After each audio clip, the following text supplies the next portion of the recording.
Fuck it. This is not my favorite. No. His No, work it's in not. Tarzan was his best work. That was one of the worst. That won an Oscar. That song was fucking horrible. Dude. That song beat Blame Canada from South Park the movie for an Oscar. Blame Canada as a song. Let's forget that we're fans, or I would assume you're a fan of South Park. I am. Blame The Canada is a original great movie. song. It could be on a Broadway musical. It's hilarious. It is hilarious. And it's well done. The music's good. And Phil Collins is like, "You be in my heart." Yeah, you'll be in my heart. Okay, that's what wins the Oscar. They're all. Yeah. Is that the one that won? Yeah, I mean they're all bought and paid for. Everybody already knows that. But They're all. Oh, yeah. I don't know much about that, but I can only imagine wow, that they are. That's a big money game up going there. you going down Love Street? Hell yeah, that's. That's a good one. It's pretty. It's not too hoppy, and it's not like a fucking light beer. The billboard got me. Yeah, they have cool design. But honestly, I But just the feel product like itself is good. It's like it's not too light. So solid. Yeah. It's and they've like made it Austin's beer. Yeah. Well, I mean, you know, it because kinda is. Carbach's out of Houston, right? To me, what Carbach does is But brewed in Texas. that is what they do. Yeah. It's So says there. it's whatever town you're in. Go Texan. Yeah. But it's That's- but it's Houston. Yeah, look, Houston. Yeah. Carbach says Houston, and they've got Crawford Bach, which is about the stadium, right? The Astros Stadium, Crawford. There's like Crawford Corner or something. I don't like know. that. I don't know the details, but it's Yeah. linked to the Astros. They're Crawford Bach. So that to me is their Houston beer. I think they made this one, Probably. and so. they're marketing it to Austinites. Like, look, it's got a flower. Yeah, I mean. It's Love Street. It's like, oh, let's sell this to those damn hippies. Yeah. It's like the French selling Perrier to Americans. Idiots. It's like the French selling hamburgers to the Americans. Because Yeah. we're like saying, oh, we'll put flowers on your shit. You like flowers? Okay, I see what you're saying. Yeah, that is right. That's kind of the reverse. It is. Because it's like, oh, it's French, so it's good. Yeah, yeah. You sell if you Right. sell Texas barbecue okay. in Germany, I see that's it. great. But if you go to Right. you sell Germans, oh, we know what you like. Yeah. Here's some clogs. Yeah. Here's a They sell swastika. Clogs to swastikas. Clogs with swastikas on them. You guys are really into that symbol. Yeah, made by Hugo Boss. You know, Hugo Boss designed the Nazi uniforms. Oh my god. That's why they look so fucking cool. It's like, how, Let's be honest, the Nazi shit did look cool. dude, you well, Their their symbols and their shit. yeah, like, they had great Yeah, propaganda. yeah, the propaganda was It's pretty- like the best propaganda. just like they've USSR or CC. Oh yeah. CP, Well, like the U.S. has probably even better oh, propaganda. well, because The Eagle and shit, and GI Joe. Oh my god, like so hardcore, awesome to be American. Propaganda works. the eagle was a symbol of the The Nazis eagle. too. Yeah, because it's a fucking brutal, Yeah. strong bird. And, Like, that bird- and Mexico, there's a fucking eagle on Yeah. that shit. Those birds are scary as fuck. Yeah, they're You cool. know what I mean? When they seem heartless. Yeah, but There's absolutely nothing about an eagle that's they seem cunning, and yeah, respectable, but and sharp.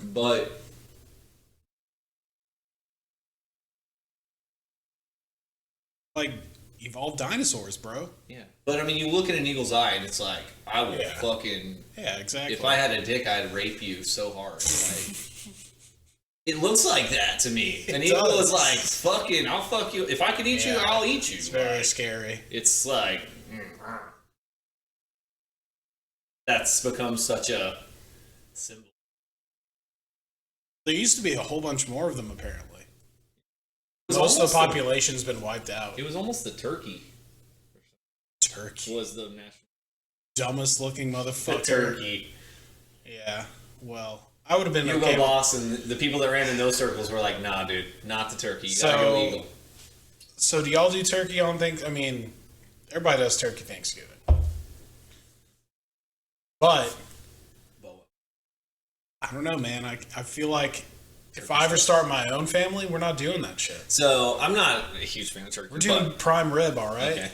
Or I don't know. Have you ever had a green beef bow? Wellington or something that's actually good. What's up? Have you ever had a green bow? Yeah, I think it's called green bow.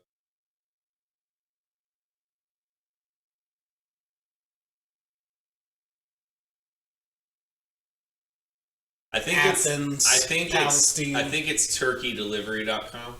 Okay. And their shit, they cook theirs. The turducken is pretty good. But So Greenbow cooks theirs, and they smoke They turkeys? smoke it. It's smoked. Well, that makes sense. And then frozen, and they send it to you They frozen, and you thaw it out in the We- fridge, and you can, but we don't. You thaw it out in the fridge, Alright. and you just take it out, and it is the smokiest, juiciest turkey ever. Guess It's actually that's- good. Okay. It's actually good. Well, that's why I'm conflicted because you have to have turkey. Yeah, that's the way to You go. have to do Bro, it. look, we had it twice. So you can't get rid of it. The first time I had it was on Thanksgiving when I went to Nashville. Yeah. And my family had brought one, and Ryan's from Tyler, so he was like, Oh, yeah, this is that's the shit. right. He Yeah, knows you got about kin- it. you He got- knows about yeah, him. kinfolk. So he got one, Yeah. and he was telling me all about him. He's been telling me for years, and I finally got it, and I was like, oh, yeah, dude, this is the shit. And then I was Christmas shopping. Greenbow. That does ring a bell. That sounds like Alabama, Greenbow, Alabama. Maybe You know it's- where I think you should Who go? knows? You should go back to your home in Greenbow, You're right. Alabama. Yeah. It's Forrest Gump. That's the hometown of Forrest Gump, right? Okay, I was like, am I having the Mandela effect right Yeah, now? no, it's I know I've heard that before. yeah. And Cool. but then I found one at Market Street or whatever it's called, Central Market. And usually I have to like order them on their line, but they had can some at the order freezer. online from- Yeah, you order them online, turkeydelivery.com, and And if they have them at they ship Central them. Market, They had from- some. They had some, and I just randomly grabbed them. Grabbed Nice. one for Christmas, and we ate it again for Christmas. We fucking ate the whole thing. Yeah. Like that's the way to do a turkey. You don't have to cook it. It comes. It's Yeah, ready to you're go. right. It's It's better than you can cook one. Yeah. And you don't have to cook it. So I would encourage you. What's the price tag? yeah? I think like 60. I mean, it can't be too crazy. It's got to be worth it though. I mean, I think it is, but they're like 60, 70 bucks for it. Well, That's a whole turkey. If you go halvesies, cooked. you know, Yeah. it's for a whole fucking. It's a Yeah, whole turkey, and it's a for special God's sake. treat. You're definitely Right, not eating that Well, all the time. It's funny. My aunt, super thrifty lady, always just like has, that way to save a buck. They do turkeys like year round. Oh. And just chop them up. Yeah, I'm and sure put a them in the frozen fridge. turkey. I'm sure a frozen Yeah, turkey they just is. cook them and chop them up, put in the fridge. Then you have meat or freeze it, already cooked, and you're good. And it's good for you. Yeah, you Turkey can make fills- a nice little stock out of that, make a nice soup. So, I mean, they're kind of just a pain in the ass to deal with. That's the thing. Because they're huge. Yeah, they're huge. And they're dry. Yeah. And they take so much fucking care. Yeah. And if I you was fuck on up the- one part of it, it's ruined. Yep. The That's whole right. thing, you can. And- It's edible, but it's ruined. And even when you cook them good, they're not all that great. No, So I mean, they're not. this Greenbow thing completely. Yeah. It's All like right, well, all right. Because- this is why we talked today. yeah, dude. Because I'm the same I way. don't know why I I'm brought that not- up. I don't give a shit about Because turkey. I'm eating turducken the is ham. good. Yeah, but I'm eating the ham. I don't like the turducken. It's a little bit too much going on. Well, yeah, like I'm the guy who doesn't want bacon on my burger. Remember? Yeah. Okay. Like, don't be mixing my Yeah, meats you're up. putting Don't be- you're putting a hat on a hat, bro. Yeah. You don't need two hats. Yes. Just one, bro. The meats is like. Yeah. There's The certain stuffing. The things. stuffing is good. I almost like the stuffing in the turducken better than that. Like actual Just a product. turkey and a duck, right? It's a turkey, a duck, and a chicken. And a chicken. Yeah, fuck that. Yeah. Come on. Just do the duck and the chicken. Just do the turkey. Yeah. Well, that's some Cajun shit. Yeah, that's some wild, weird Yeah. stuff. That you know? went mainstream. You're bored. You know that You're went, bored. You're that like, went yeah, I'm going to cook them mainstream all together. because of John Madden. John Madden did a Thanksgiving The NFL game. guy? Yeah. He did a Thanksgiving game, That makes sense. in New Seems Orleans. like a turducken guy. In New Orleans, and somehow this guy got connected with whoever he was broadcasting for. I forget the network. It was it was a long time ago, and he was like, "This is incredible!" And he's on national TV, Turkey Day, which And is everyone's the like, highest "I gotta rated get show some besides the turducken." Super Bowl of the year for them. So that it turned into a craze because he's like, "I'm telling you, man, this is something amazing." That's a good John. He's like a John California Madden guy, impression. yeah. And he was doing like the boom, look, encircling like this is where the turkey is, this is where the chicken is, like using the little cursor or whatever where you draw. So apparently that's like that's like half the reason why it became you so. start here as your entry point. You cut it this way right here. Exactly. You peel it open. Hilarious. We're gonna peel open the layer, and then we're gonna get our forks. So I think that's when it went mainstream because it's like a regional thing. It's hilarious to think about that kind of stuff, like people who accidentally got ridiculously valuable coverage, like that people pay millions of dollars for. You basically get handed. You know what I mean? That guy said he's like, I love John. There's we love him. Yeah, exactly. The He turned it around. Yeah, he turned it around. Yeah, they got lucky. Yeah, exactly. They didn't really do. They didn't anything. they didn't plan it probably. Yeah, maybe they did. But there's certain things yeah. that happen like that where I forget you're just the details, but it's pretty kind of happenstance. Justin Timberlake accident. We had a Pepsi in the same or whatever it is. It's like, but the small guys is really where it's. Well, they were small, so exactly. I mean that is a nice story. Cool. It's cool. Yeah, it's cool to think we small Louisiana, from the South, nothing too big, nothing too fancy. It's funny. It's also funny to think about. Like, I'd like to.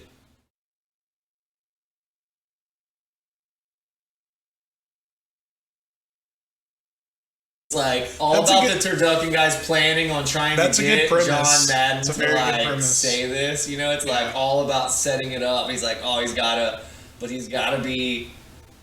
It's gotta be all. You gotta serve it to him when it's live. So it's like an operation where they're like getting the turducken into the right place. That's amazing.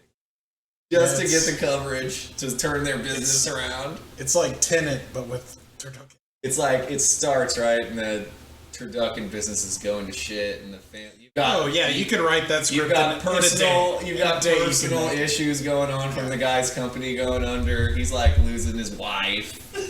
He's like, I'll do anything it takes. That's fun. That's fun.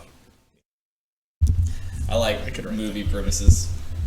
I come up with that. Like I said, I come up with material that's not funny yet. Yeah, well, that's just a part of being. How it starts. All material is not funny yet, right? A creative type, if you will. Yeah. I'm like you're not a professional. You're not a creative professional. In a way, you are. In a way, everybody is. But yeah, no. When you're a creative type, they just pop in your brain all the fucking time, and they won't shut up. And then they just. And I just need to disappear. be there. Yeah, but you have to like put them out into the table where there's other people who have a different skill set. That's why they sit around those big tables. That's why writers that's why they have producers. Yeah, producers. That's who you need is the guy that says, "Okay, I grabbed what I need to grab. Well, now we run with this." Well, the producer though, you gotta have the writer first. That's what I mean. Well, that's You're not the producer. writer in a way. Well, no, I think there's even more granular. It's like I'm not a writer. I'm just an idea guy. A writer takes my ideas, puts it into a script. Yeah. A producer takes the script and turns it into a movie. Yeah. Which I was learning a little bit more about that process because Megan took that script class. Oh, that's right. Yeah, we talked about that. And she was telling me about taken it yet, all these. No, yeah, she's done with it. You should talk to her about that one. We will, for sure. She learned quite a bit. That was super interesting. A bunch of interesting stuff. She'll tell you the terms. I don't remember what they are. There's all the movie writing terms. Like, it's not an elevator pitch. It's called something else. Sure. I can't remember. But it's like the one-liner summary. I was always more interested in, like, production methods than writing. Yeah. Well, yeah, I can see more that because you actually have produced videos and stuff. You're definitely on the production side. You know what writing I mean? That's a talent. It's hard. Yeah. Not a whole bunch of people out there. It's a grind. Is what it is. Yeah. And it's an obsession almost. Yeah. People that do it. I mean, like... And they even they're not perfect. They get writer's block, and they're, like, fucked. They're professionals, but even they can just get... Yeah, because they're trying to be the idea person, too. And that's what I'm trying to say is, like, it's not a grind to be an idea person. You can't grind out ideas. Right. They just happen. And, like... But writing is a fucking grind. Yeah. I have this idea, and I've got to piece it all together. I got to put it That's why writers are at the lowest of the totem pole when it comes to, like, most production. Right. But what I was realizing is, like, dude, a script, because they have to produce movies all the time. Like, they're making movies now, bro. It's like our insatiable appetite for new shit. There's more shows now than any time in history. And they're making them fast. They're making them more. Because we have to. Because... The appetite is unreal. You know what I mean? Yeah, I mean... We just can't get enough of them. And, so anyway, like, a script can make you $100,000. And it can make you more than that if you're a badass and you have, like, your scripts always do good and someone can say, I've got a Ruston script or whatever. They have to join a guild, and there's, like, certain amount of pay that they can accept, or like the minimum is this, and then if you get paid for one script, then you have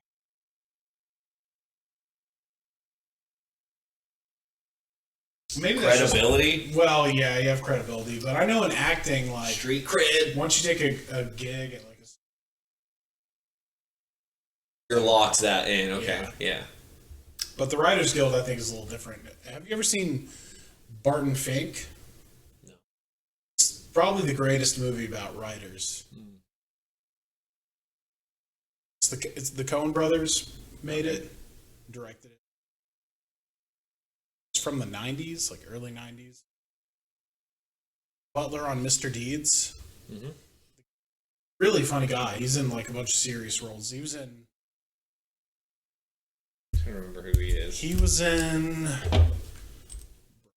If you have not seen this, you've been fucking up. Barton Fink?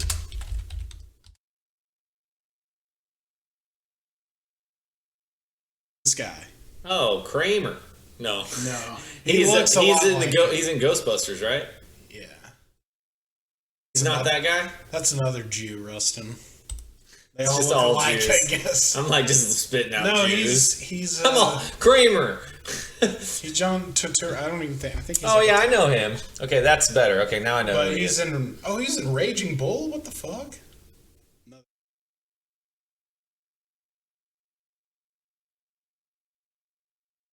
Where's the greatest movie, though? Mr. Go back. Let me see his face again. That one. Okay. Yeah. What is he in? He is... God. He's in a ton of shit. He is in so much shit. Yeah, he's Italian. That's right. I can hear his voice and I can hear him doing his thing. He's in... Go to the movie list again. Because I just want to see if I can remember... I feel like it's a kid movie. He's in Quiz Show. That was an excellent movie. Rounders. Yeah. The Big Lebowski. He's Jesus. He's the Jesus. Yeah. That's right. That's Brother, Where Art Thou? Yes, the third guy. That's probably the most... That's the one I think. That's the successful. one. That's the one I was looking for. That's what I was thinking of at first, but I couldn't Transformers. He's just that... He kills He's just that guy that you will forget, but you recognize him. Yeah. That's so crazy. No, I couldn't tell you his name, obviously. John Turturro. The Batman. He's coming out with the Batman. He's going to be in this one? I'm excited about this movie. Yeah, dude. I'm more excited about every Batman that comes out. I don't care. I never saw the Ben Affleck one. Was it any good? I remember seeing that one stoned as fuck in the theater and it being like 3 hours long. Yeah, and then long, I feel like I don't remember a thing. Yeah. There's nothing about that movie that I can remember. And I watched it all in the theater. I didn't hear anything good. Was I baked as shit? I mean, I watch a lot of movies baked. No, it's not memorable. It's just, it was lame, dude. It's like, if anything, dragged on for 3 hours. Being baked usually heightens my experience. I know. So I'm like, this is awesome. No, but I just remember being bored. I remember being like, what is... Yeah, I didn't hear anything good, but I didn't I wanted to speak to a all good the source. other, I mean, yeah, all no, I don't think either one of those are good. I do remember seeing the Batman versus Superman one. That's the second Ben Affleck one. It's like, who can punch who harder into a building? And it was okay. Yeah. But just okay is not okay for Batman. It's just like, Batman. All right? Batman needs to be a little bit better than okay. I just feel like it's not a fucking Marvel movie. Leave Superman out of it. Yeah, Superman is DC. Yeah, they. Superman Batman thing was like, okay. I just have faith in Robert Pattinson. If that guy would take the role, I can't believe then it must be. Yeah, that's what I mean. If he took it, then it must be good. He's gonna be good. I think he's gonna be a good Batman. He's an underrated actor. Yeah, maybe not critically. Well, I like that he's not. But everybody just thinks him a Twilight. He's like if you've seen The Lighthouse, if you've seen like some of his, I haven't seen any of the. You've seen Good Time. I definitely think of Twilight. You told me about Good Time last time. Did I really? Yeah, but I didn't. It's just such a good time, man. I can't stop talking about it. The Jesus. But yeah, this guy rules. But Barton Fink, oh my god, he's the smartest. I mean, it's the Coen Brothers. Always what they do. What is the Jesus Rolls?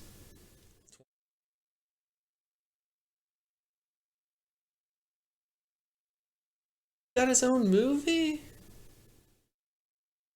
And he's in it?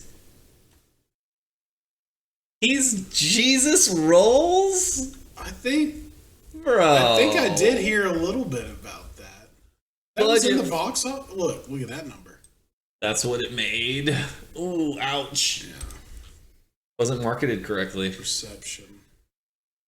46. Yeah, that's not a very well-known movie. It's probably terrible. I don't want to ruin Big Lebowski. Exactly. That's what probably everyone is probably like. The Lebowski following probably banished it, and then it was never going to make it if the Lebowski following didn't. You know what I mean? It doesn't get accepted by its, fans. You're not going to... What's so strange to me is, like, the quote Lebowski following isn't even that familiar with all of the Coen brothers. Probably not. It's just that movie. It's that movie. But that isn't even their best movie. I'll be honest. There's 3 that are better than it. The Coen is... it's great. I'm a huge fan. But... Oh, of course. It's a cult classic. It's like... Yeah. Well, I couldn't imagine watching it at that time. That was brand new, and you went to a movie theater, and you'd be like, what the fuck is this, dude? I don't know what I just saw, but that was cool. That is how you is the first time you watch it. Yeah. You're like... No, it doesn't make any sense at all. Yeah, you First can't time I watched it, I was like, you what can't the fuck follow is this, dude? And you think you're dumb. Yeah. Because it is followable. Well, that's how a lot of their movies are. Take a while, and then like 2 days later. That's what the fuck was going on. Watch it again, you just think about it. Which is kind of how life is, right? Oh, yeah. You miss so much shit, and then sometimes you're like, oh, wait, he meant this. I misread the cues. Yeah. Well, in the moment is always just so much different.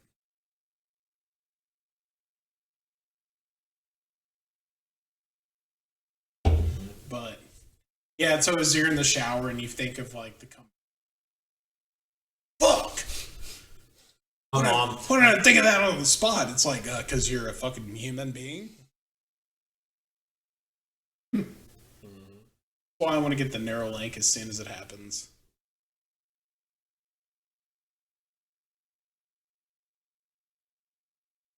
Not even for productivity.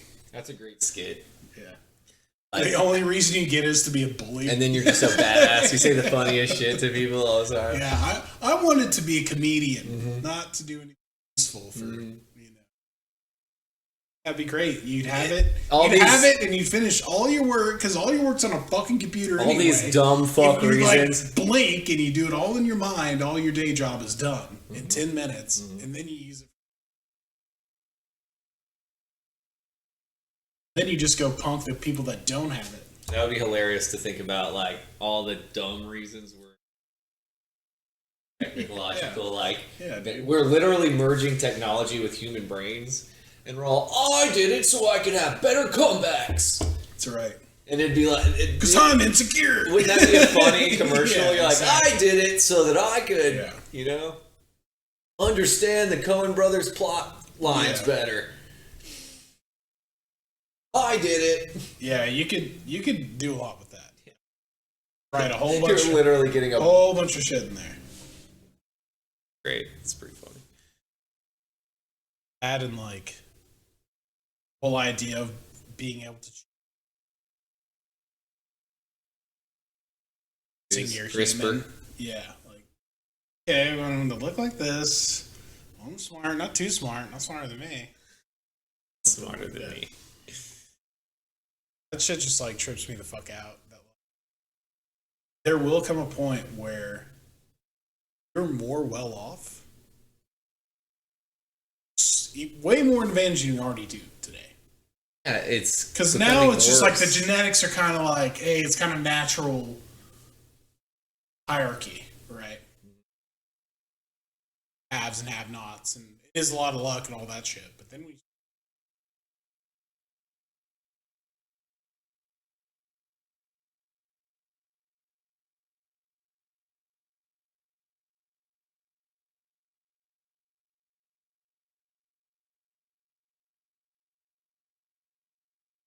Did I show you that? It's just like, dude, disparity is going to get so insane, right?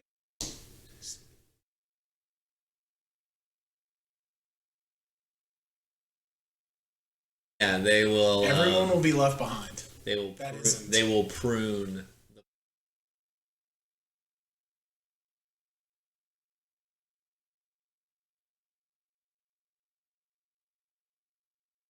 Their existence is too sad.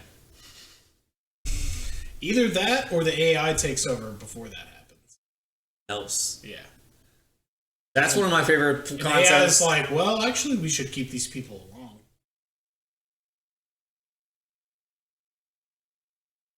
I think that's my favorite. We want to keep them in this little zone. They have a will like that.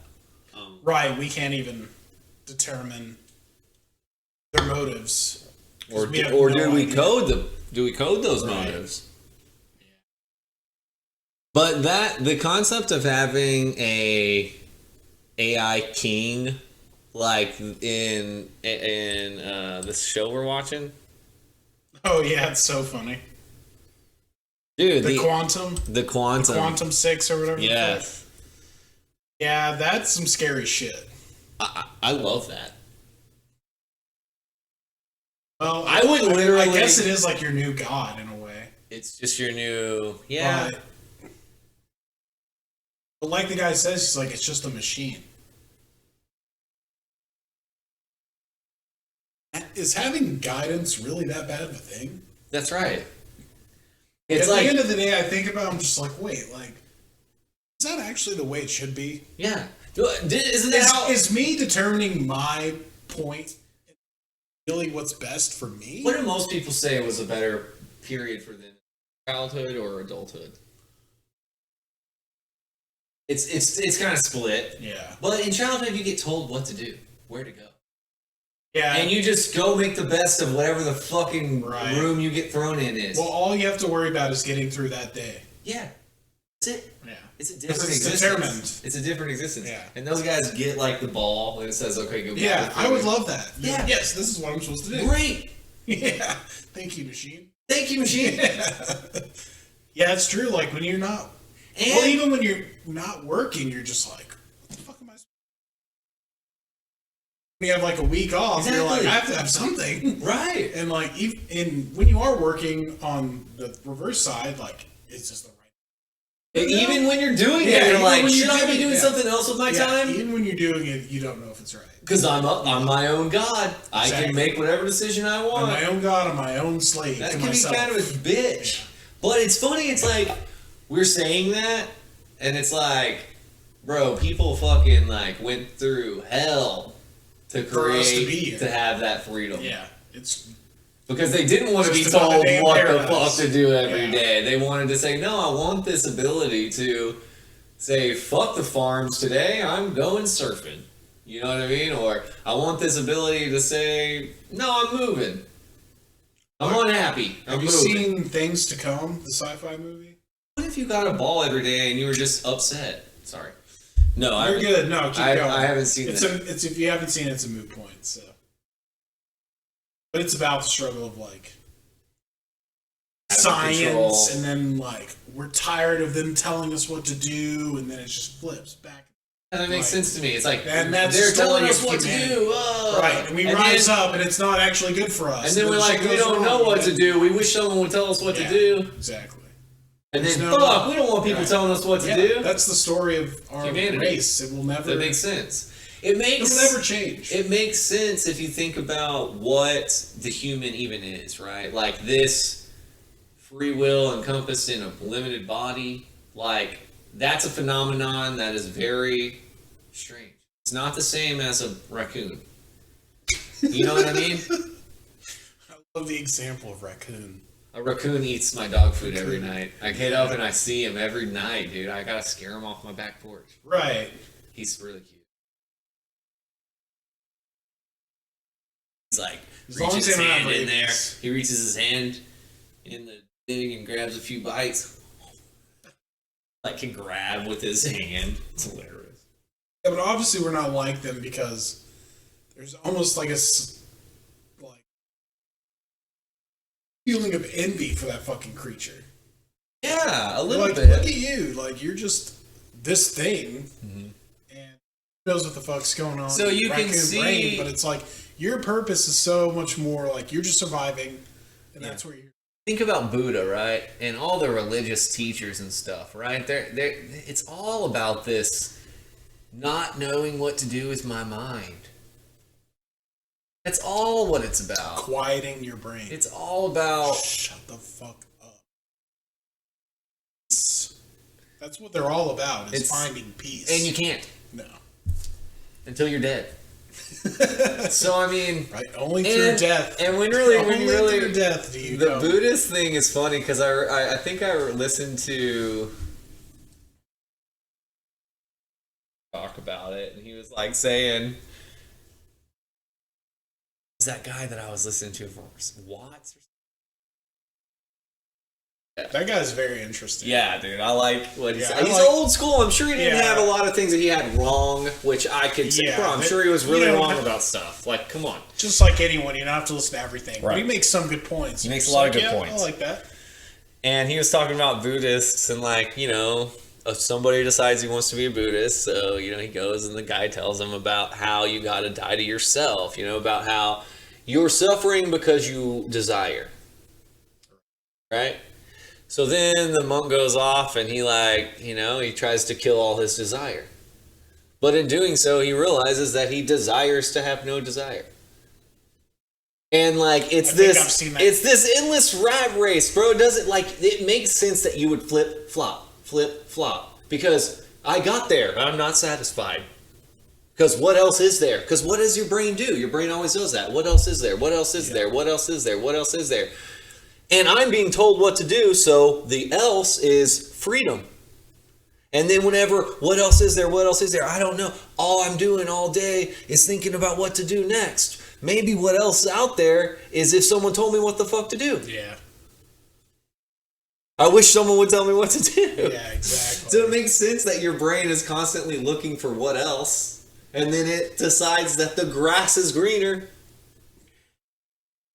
at the place it's not in, and then it fucking creates that place for itself through propaganda and overthrowing systems and implementing. Well, and it's crazy to think that, like, straight up ancestors finding out how to cook food to this shit.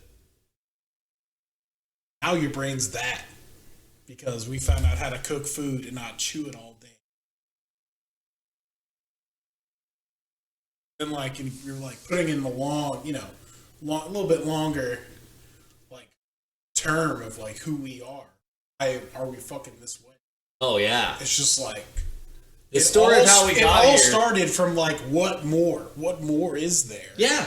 So we can't stop it. You can't stop it. Can't stop what's more. Yeah. What else? Like, that's why we exist. When you get to this point of creating these really awesome, intelligent systems for us to live amongst each other in. Right? Well, I mean, that's why you're saying the system could be different. Right. Now, because that's always what we said, the system could be different, right? There could be a law. There could, start implementing the law, and then you're saying it could be different. It could be different. You could throw these rocks. Yes, the classic throwing. The throwing is awesome.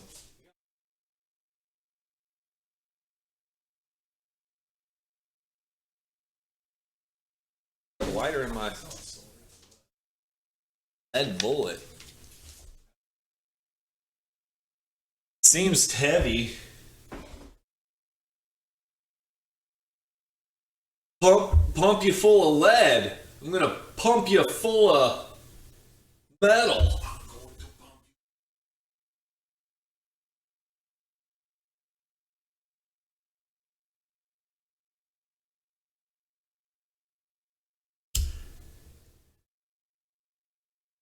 Yeah. Crazy, bro.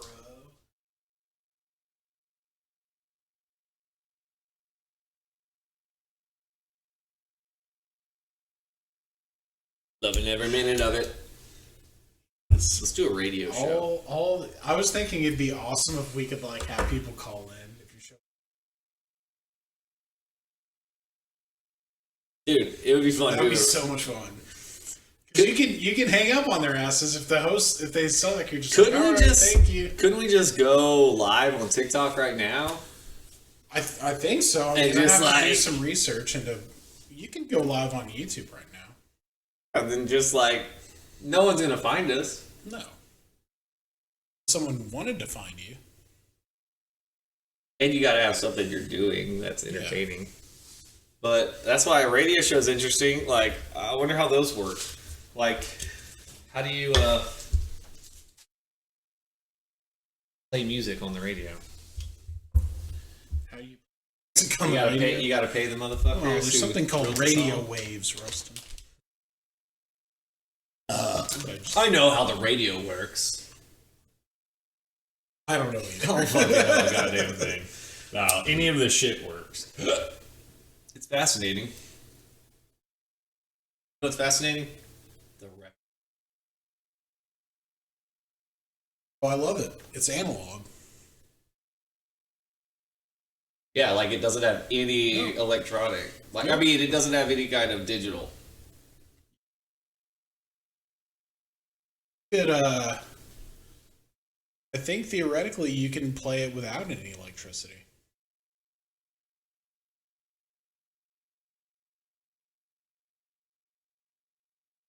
You could play it out of a cup or something. You can actually make a record out of a styrofoam cup.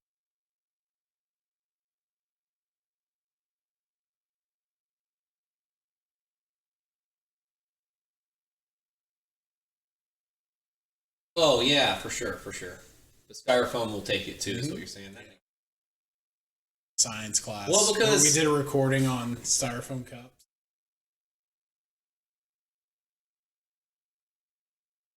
You might need electricity though. My understanding.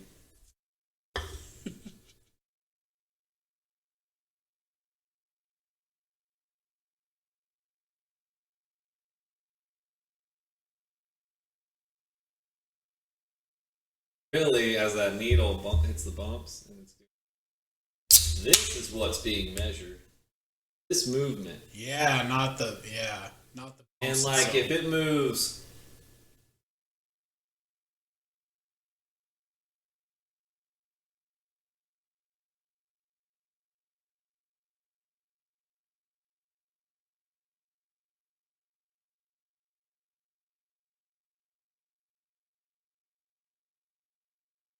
Left, right, up, and down.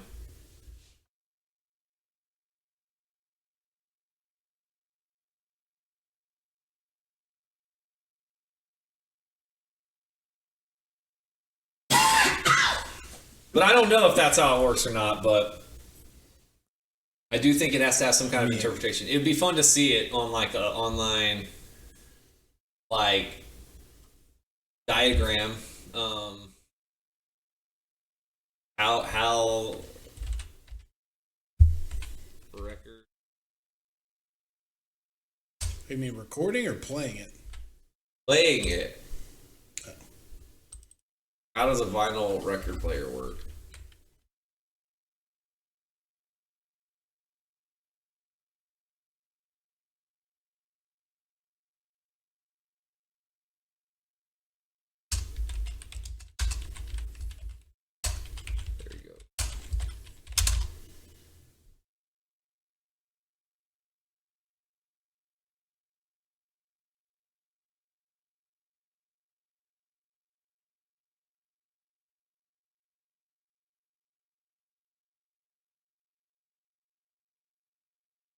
Yeah.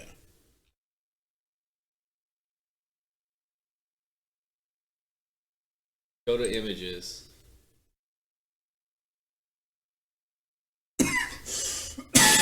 Look, something like this.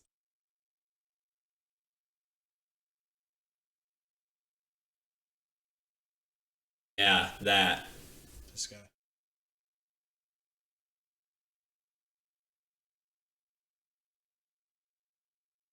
Did I touch it? Yeah.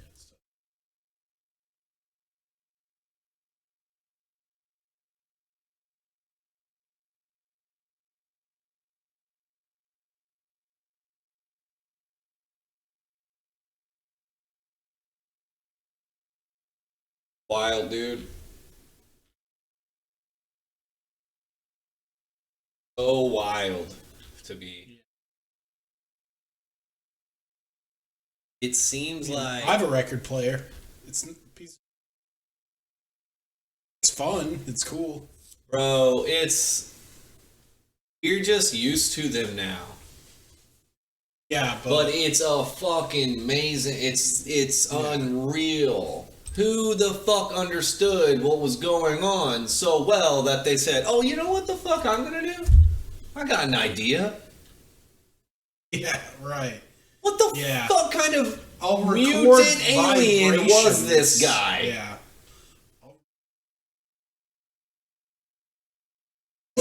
I'm sure it was some crazy shit that led to that. I'm sure it was a prior machine that he said, "Oh wow." I've never really thought about like people understand things before they make them, bro. They know how shit works. That's what I mean. It's just like who and why did they?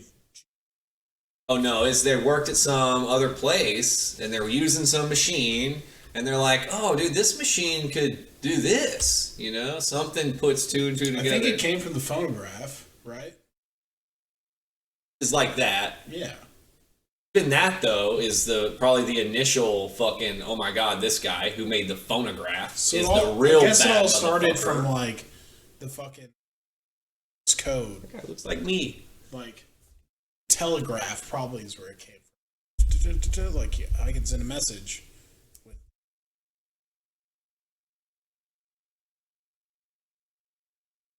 Where the vibrations of sound, those beats will record.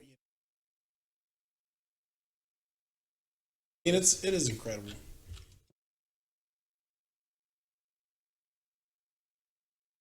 Reincarnated into who you are now. You used to be that guy. That's why you're so curious about Graph Inventor. No, take a musical step back in time. Make your own phonograph. We take technology for granted quite a bit. Dog. Stuff we have. It's unbelievable. Because we're all like, oh, virtual reality. And I'm like, the fucking record player. Don't forget. You know what I mean? Well, I think I was watching like a clip of a podcast where the guy was like, human history, if it's a book, like only like the last sentence is super interesting. Yeah. Oh yeah. Like from the jump of like this paragraph to that paragraph. What just happened? Like it's only he said it was like it's only like one paragraph of like 1,000-page book that we have been in existence. And the like, problem is if that's the change, it's like it's almost the same story over and over and over if you read it.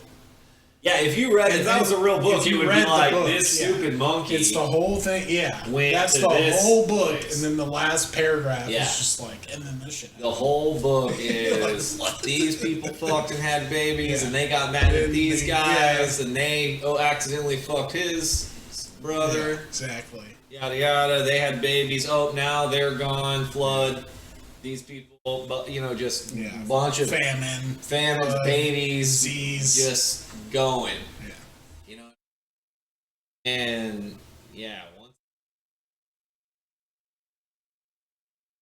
Sorry, I keep harkening back to that shit. Oh, just history. Yeah. Well, original man prehistoric shit. It's ever since I saw 2001. You know how it was, evolution was wrong, right? Yeah. That's what I was taught for a long time. Not taught, actually, but taught from the church, not necessarily by family. They would say it doesn't matter how it happened, just that God. It's crazy that there's this cult that exists so strongly in our society that it saw the education system coming up and making a fool out of it. Just had to don't look at it. Don't look at what makes a lot of fucking sense. Don't look at it. It had nothing else to do. Yeah. Take your kids out of school. Well, because it was shit. It's coming. That's what some people did. It's it's coming for us, Yeah. Oh fuck, we kind of can't argue against. I think a lot of the people really did believe that. Contradict it and be like, no, it's wrong. It's this great lie that Satan made.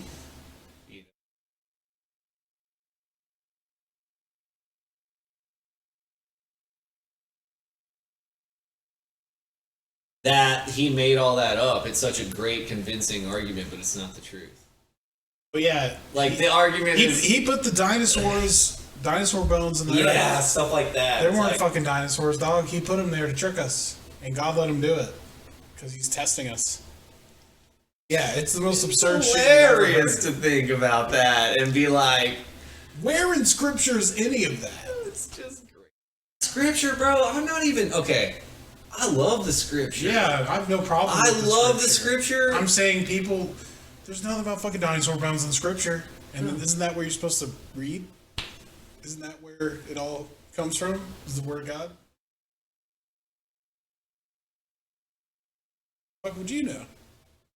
I think that you could use their own logic against them is what I'm saying. It's just it's not anywhere. Well, the book Bible, first, but the first concept you have to agree on before you start talking about the Bible. The Bible hardly even talks about is that the Bible is it just doesn't talk about the Satan very much. Bible.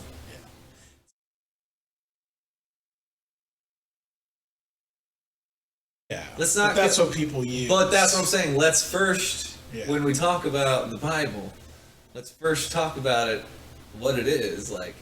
It's a cultural relic. It's a very cool, interesting piece that we have, but it's not God's word. It's not. It's just man's stuff.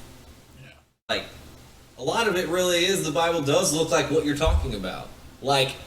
It was we're just writing down all the names of the people who were fucking each other and making new ones. Well, yeah, if you've read Genesis. Even the Old Testament, when they're talking about the kings, it's even them at that time, they just have this idea that this one begat that, and that begot that, and yada, yada, yada, and so on and so forth. They just thought that this is how it goes, you know what I'm saying? And they're writing it down. They're that's basically their idea of history books, you know what I'm saying?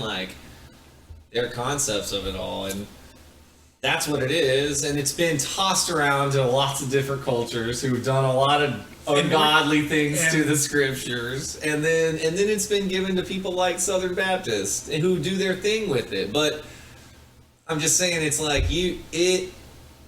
don't throw it out. Don't throw the baby out with the bathwater. Of course not. No, it's. But also never look at it or talk to anybody who's going to talk about it like it's the Word of God.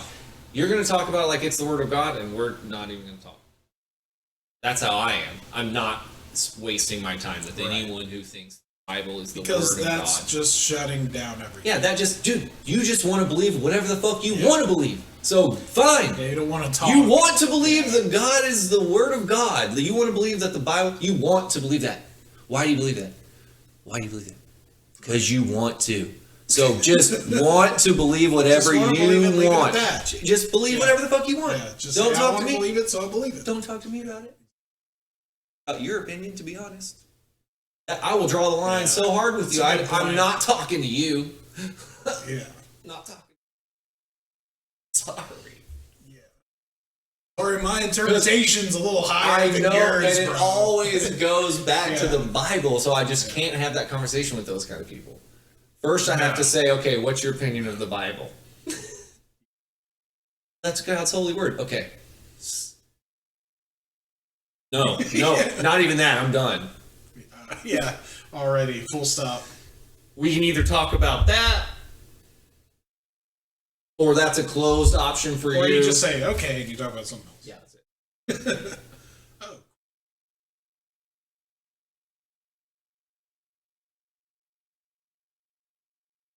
Because you don't believe it's the word of God, right? Oh. And any conversation you have with somebody is going to go back to that. You know, any religious person. And you're going to be like, I don't believe that the Bible is truth. They're going to be like, oh, well.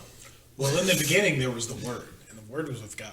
But that's really why I wanted just like, the Word actually existed before God, so how could it not be?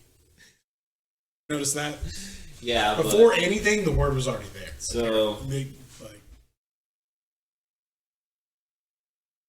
Latin for word. The idea is that word speaks things into existence. That's the way I interpret it. It's like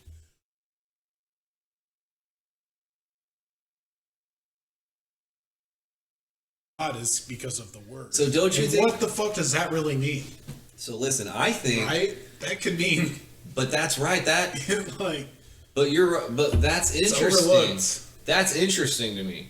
To me, that's like, okay, this is higher thought. There's two things existing in the beginning.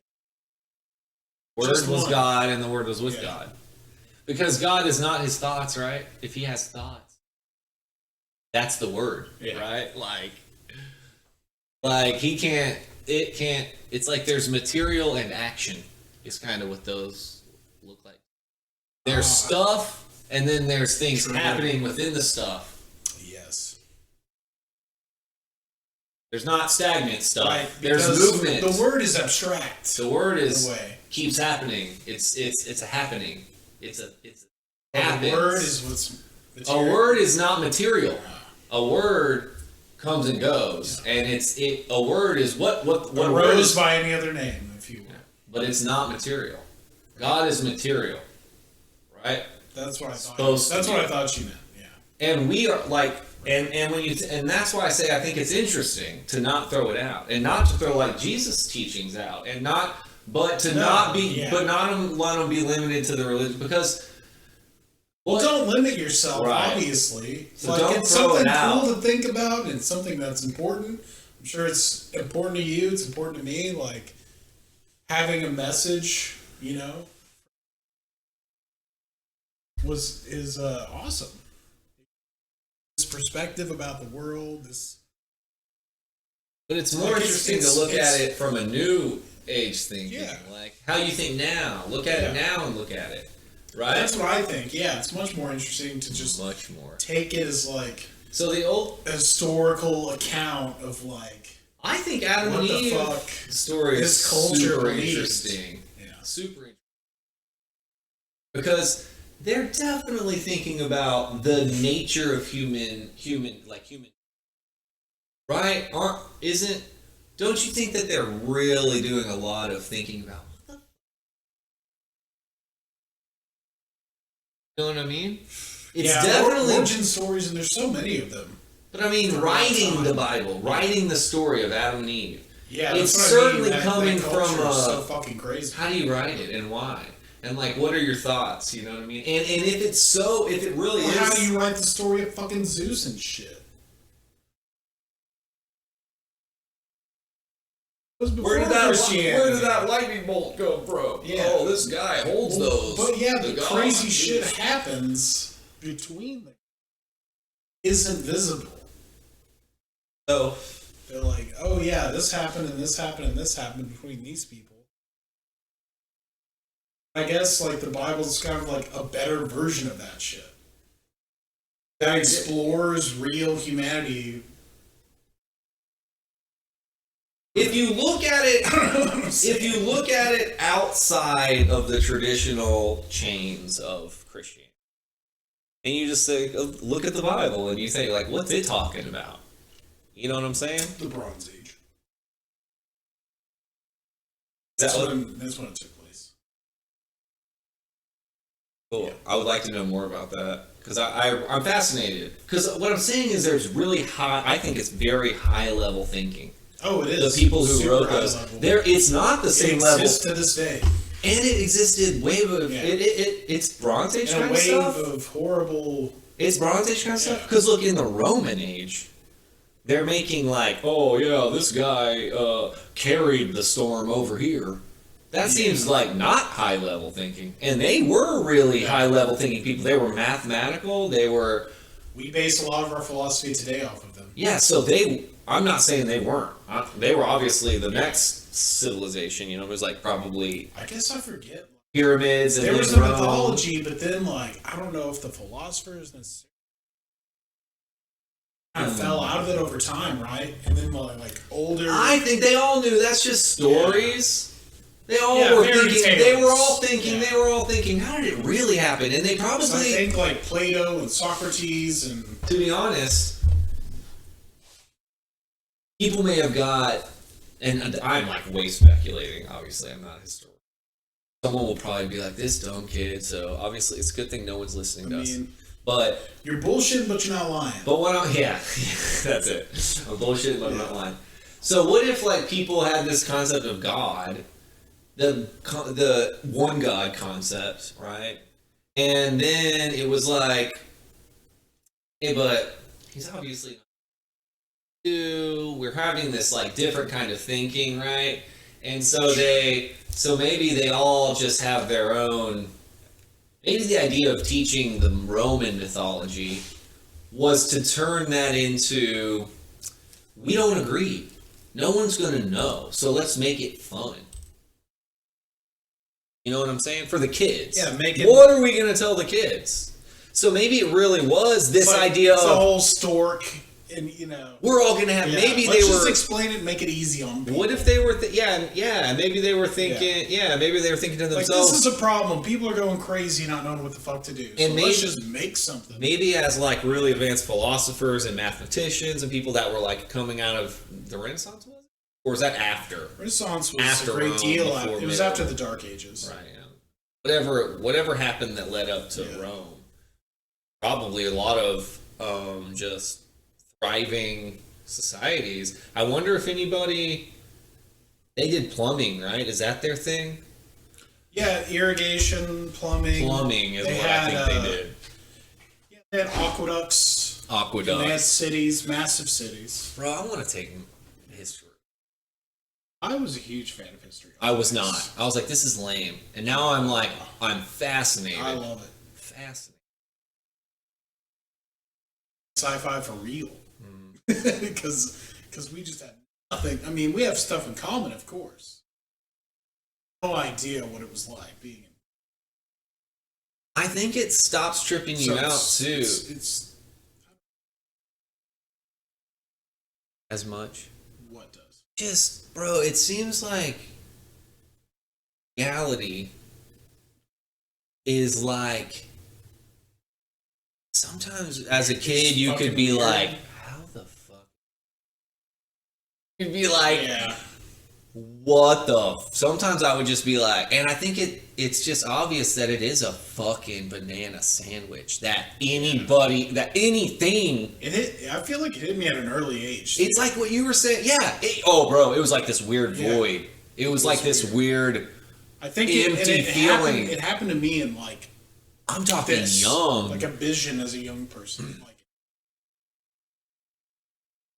so wild. Immediately. Like like I was in a room with anybody. That type of shit. Because you realize it's strange. There's a realization that's just like, yeah, lightning. Here, dude. I mean, when you're like, to this day, and we're real, and I'm here, and how the fuck? There's, especially when you start thinking about like. Yeah, it's young. I think I was a little bit older than that, but that is on before I was 10. I was thinking in I was that area. 9, 8, 10, something like when that. When you're young and you're just you become kind of a little person at that point. And it's sometimes I think certain thoughts might lead to that. Well, it's or something that I don't remember that experience these days. No. It's nothing. I think you learn to like you have moments where right, I think those are kind of like panic attacks. They're like, yeah, you do. Yeah, that's a good point. It's like that's what that is, you know, and just reality, reality existing in general is very and can give you a panic attack. And I think you maybe like just start being like, oh, okay. As you get older, you're like dumb that down in yourself. Sometimes, like you'll just there's probably a point good for you. I wonder if there's a point in everyone's life. It's not good for you. Yeah, exactly. I wonder if there's a point in everyone's life where they go, "Fuck." Probably. What the fuck? Well, you know what I mean? And it's just like that basically what's called an existential crisis. I think that's what they mean. That's something. Is that what they mean? I think so. That's what it. I didn't really think about death so much. I just thought more. Yeah, it's not about death. Yeah, it's about. But existential crisis. I guess the idea of death can lead to you start putting it all together and what's going on. It wasn't here. Death for me. Apparently, that's something that happens to everyone in childhood. What, when you realize you're going to die? It's an existential crisis. And it usually average age. Look, existential. Okay, I have inner conflicts characterized you can click by the impression that life lacks meaning. Some authors also emphasize confusion about one's personal identity and their definition. No, that's not what I mean. I mean, it kind of is. Because I do think that, like, this leads to people saying it's kind of heaven. It's semantics. That can mean a lot. Exactly. But I mean, it's about you. And it says religion right here, yeah? Or purpose in life, validation. Oh, existential crisis is in one of them. Okay. Meaning and meaninglessness, like we just said. Isolation and connectedness. Emotion, experiences, and embodiment. Death and mortality. Freedom and responsibility. We were talking about this one. I don't really. I think it's. I wonder if this is more. This is more. This is more of. No, that's not. It's not. Yeah. It's not a worry about self. Well, it was so abstract. It's not a worry about self. Feeling. It's not a worry about self, though, is it? It has nothing. For me. You weren't like, what's going to happen to me? No. It's more like It's more like everything. Everything in it. Yeah. It's like this can't be. How the fuck? How is this? And it's not. It's not a me thing. It's not an identity thing. It's more of a realization of the stage that you're on. That this is impossible. Yeah. kind of that thing. I'm on a fucking spaceship, basically, whirling around. And all these people are here, and I'm eating a steak right now. Yeah. Just like, more of an awareness of it all. Bizarre. I would call it super awareness. It is. It's awakening. It's super awareness, and it's scary when you're super awake like that. It can be like, oh no, wait. It's just a product of who we are. It's really be what the human condition really is. Yeah, that's right. That's right. Because everyone thinks the human condition is just reality. Yeah, but the human condition is just like, you're right. You're sentient. That's your condition. That's right. So have fun with that. Yeah, that's right. I know emphasized, and that's I think your moment when you're just like you're a little kid. It's all about you, and it's this world, and it's yours, and then you finally realize, like, wait, what the fuck? Do you think that there's any way it's related to immortality, though? I think it might be. I think it might be related. I think it might be like that first state you described just now, right? Why does that kind of get shaken up? Maybe because of mortality? Because this, whoa, and then maybe somebody says, you're going to die. You know what I don't know. I think it's different for everybody. And it doesn't scare the guy, but it definitely makes him go, what? What does that mean? Oh, okay. Well, okay. And then you start maybe you're piecing everything. You know? I'll explain let's hear it. Because it's almost embarrassing. Well, that's even better. The only thing that's embarrassing is like the trigger. Why did it? Yeah. Why did it really happen? And it kind of does have to do with mortality. I was eating a fucking cattle baron in Texas. Saw a fucking longhorn. Never stopped and thought like that was a living.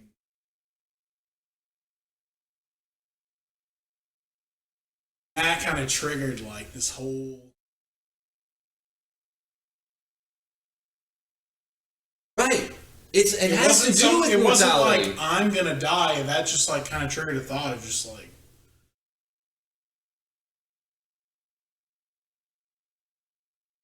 But what about it is going on? But what about the death thing spurred those thoughts? Because it is. I think I can't figure out what it is. It wasn't like my death. I wasn't realizing like I'm gonna die. That's what I'm saying. An animal being dead, and I was just like, we're all bad. Yeah, exactly. So that on top of just having control after church, after church lunch and everybody eating and talking, and it's just like floating above the table. Tripping. Yeah, makes you think of like Joan of Arc and people that visions and. You had a powerful enough vision, like. I don't know. There's just some brain. There's got to be some brain. They think they're. Yeah. And like, you know what I mean? My grandma told me that because you've had right, like you haven't had visions, but you've had moments where you're just like, somewhere else, and it wasn't drug induced. All of a sudden, you're tripping the fuck out.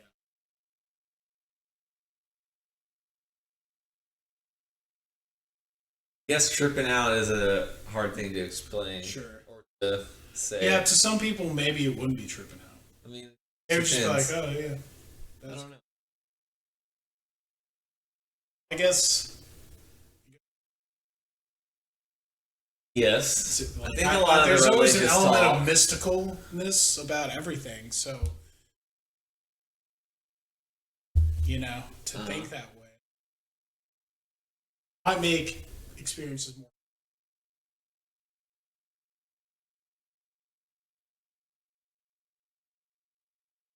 Yeah, I mean, it's the idea of dressing everything up. Yes. Finding meaning in everything is definitely what the whole vibe is about. Like, I saw a cloud today, and I knew God meant this. They encourage you to fill in the blanks. Which is very childlike. They encourage everyone to do that. You know what I'm saying? Yeah, most of those experiences when I was a child. I believed in Santa forever. Yeah. Whenever we figured out Santa wasn't real, my cousin was like, well, is Jesus and God not real either? Smart kid. They're like, no, they're real. Dude, honestly, and it was like, are they real? I'll tell you. Are they real, Daddy? I'll tell you a funny story. Like past Christmas, Delia's like, Santa have known that we wanted these things, and I was like, because he's always. Yeah, for sure. And Laura's like, no, he's not always watching. There's moments of privacy. Like giving a good answer. I kind of think the Santa thing fucks your kids up. They can never trust you. It's not the case with me, but it's just funny, like, because I had friends that their parents told them, like, straight away. They're like, yeah. Those kids are usually lame. I think the idea of saying that's creepy. He's always watching you. Those elements are very weird. It's in the song. He knows when you are sleeping. He knows when you're awake. Because he's pretty much God, and he's going to bring you your Christmas presents or not. So, well, that's what you say to a little kid. You say because Santa's always watching. But there is like a creepy element. It's like the mom club was so proud of their idea to like make the kids be good. Like, oh, they're gonna. Isn't that the easiest month to make your kids good? But I mean, it doesn't work. And then you get them toys anyway. No one's ever gotten coal. You're so right about that. So fuck off. Like, no. Your shit didn't work. They're not any better. They don't care. They know. They're onto your scheme. They're just like making cookies and getting presents. Yeah, and decorations. They're fucking onto you, man.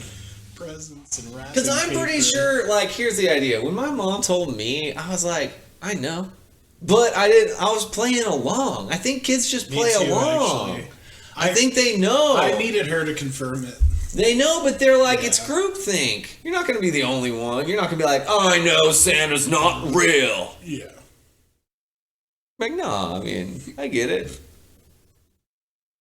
We have to believe it because we want stuff. If you get to the age, if your parents tell you... It's never tell you that. They don't. Stop getting you presents. Santa's always real your whole life. What you do is you stop getting presents from him, and if they're like, where's Santa's presents? You're like...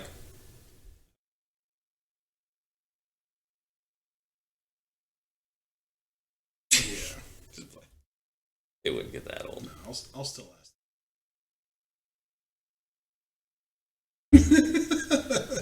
That's amazing. This is definitely for children, though.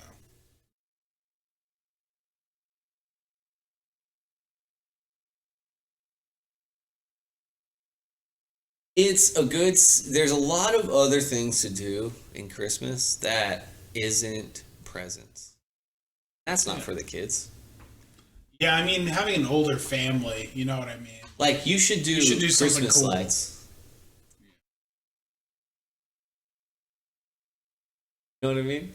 Because the Christmas spirit is cool. Sure. Traditions are cool. Yeah.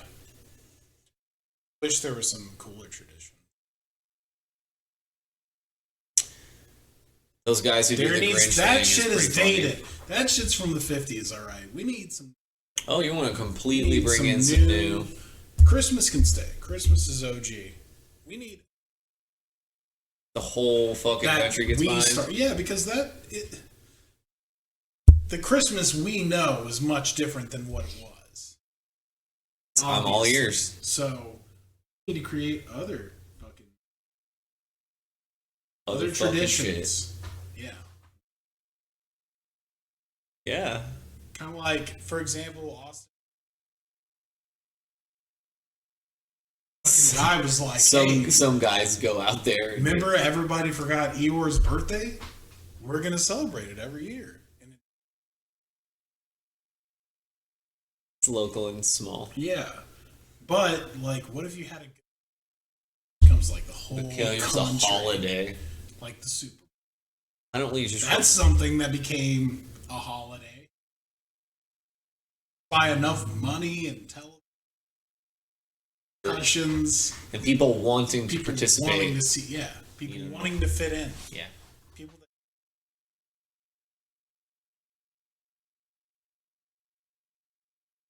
a day to celebrate. Watch Beyonce twerk. What should we celebrate? Good. Yeah. What does everybody get behind? I don't know. I just thought of this. Existential crisis. Existential crisis. Don't have everyone hang out together. What are the requirements? Everyone isolate or hang out. Don't isolate. Whatever one is better.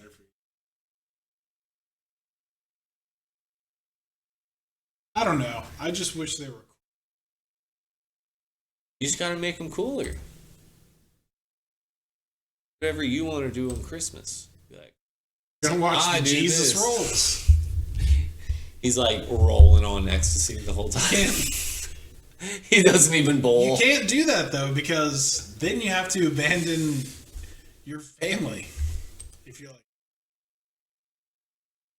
then your family's not included anymore. They want to participate in your shit, so you can't really do it. You want to celebrate family on Christmas. Like, have you ever seen? You're supposed to celebrate family. What's the movie where Tim Allen? They're like, we're not doing Christmas, and the whole neighborhood like attacks him. It's so fucking funny. It's like it's a fascist country, and the fact that he wants to try something different for Christmas. The whole neighborhood and town gangs up on it.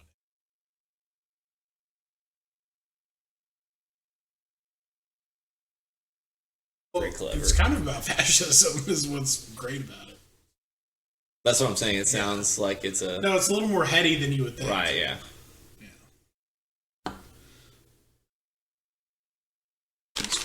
Oh my god. I was going to ask you about Raised by Wolves. Oh yeah, we can talk about that.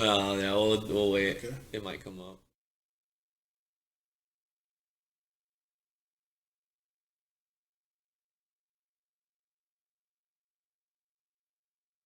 Kitchen or house at a Chef Boyardee. All right. Office request.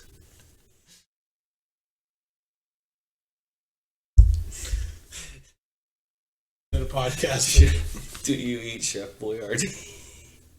I knew you'd like that one. Yeah. I thought I'd give you a good delivery for that one. It was good. Like acting like it's a normal question. What I actually do want to know: have you ever made reservations at a fucking bar? Never even crossed my mind to do that. Some late, yeah. Well, I was like talking to my boss before I was leaving work, and I'm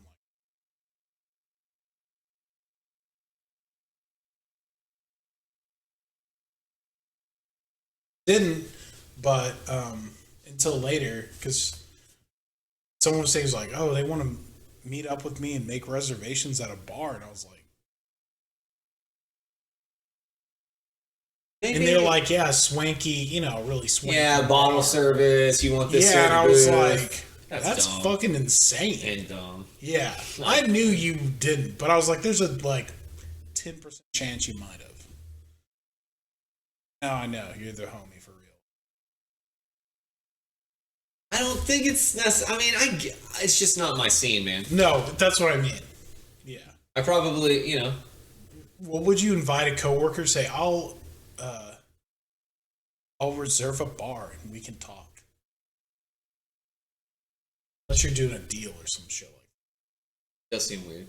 Yeah. I would have been thrown off. Yeah, I'd be like, we can just go to a dive. So what was he? You had some ideas for the podcast. Oh no, I actually didn't have ideas, but why did they want it? Who was it? And never mind. You don't have to tell this story.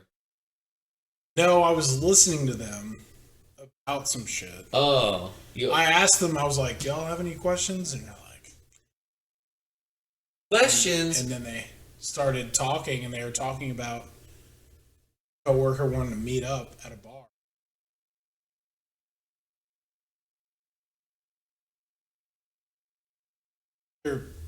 Person in the room was just like, you should ask Ruston if he's ever made a reservation. Oh. Because I was saying how stupid that was. I was like, are you fucking serious? That's funny. And she mentioned You're like, I need to get She mentioned questions. it before she left the room. She was like, oh, you should ask him, has he ever made a reservation? Yeah. It's like melee weapon. Game or in real life or both. Question. Yeah. I don't want to be like basic bitch, but a lightsaber is fucking dope. It's so amazing. It's just like if I could have any of them, and that was like a real lightsaber. I don't know of another melee weapon, if that counts. Counts in video game scenario. Practical things that are already here. So it doesn't really exist. What's the best? No, I mean, the question was, yeah, video. That is a melee weapon in real world. Handheld weapon. Yeah.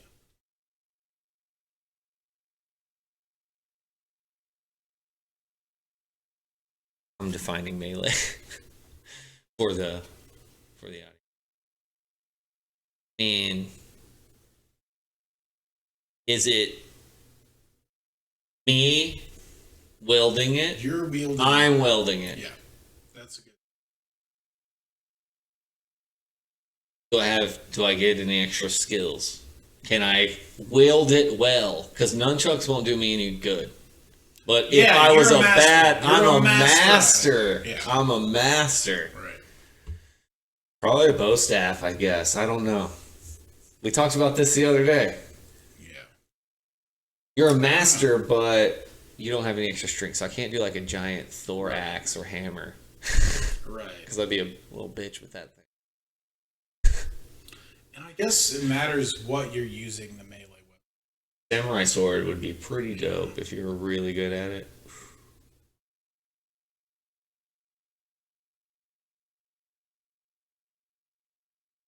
Crowbar? That's pretty funny. Are you a master?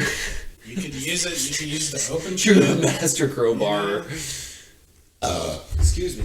Well, melee weapon doesn't just mean I guess you're fighting. Right. It's very useful. It just means a tool. You can hold in your hand. Yeah. You didn't say I guess one tool. All right, Ruston, you broke me down. A multi-tool. You fucking broke me down. You're all. I'm stranded on the island with a samurai sword, and you're like, you should have picked a multi-tool, bro. You dumb fucking idiot. It's supposed to be an easy question, but you really thought about it. I think that would be funny. Which I love that. I just liked the ending of that, where it was like, I answered the question wrong and got stuck in your simulation with a samurai sword. You didn't answer it wrong. I just didn't think about other shit you mentioned. But there's no scenario to go in or nothing. No.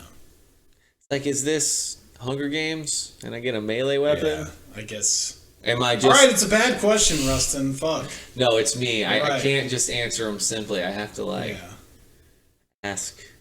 Yeah, you could have said, this weapon in this scenario would be. Yeah, you're right. I like swords. Do you like Chick-fil-A's breakfast? Yeah, sure.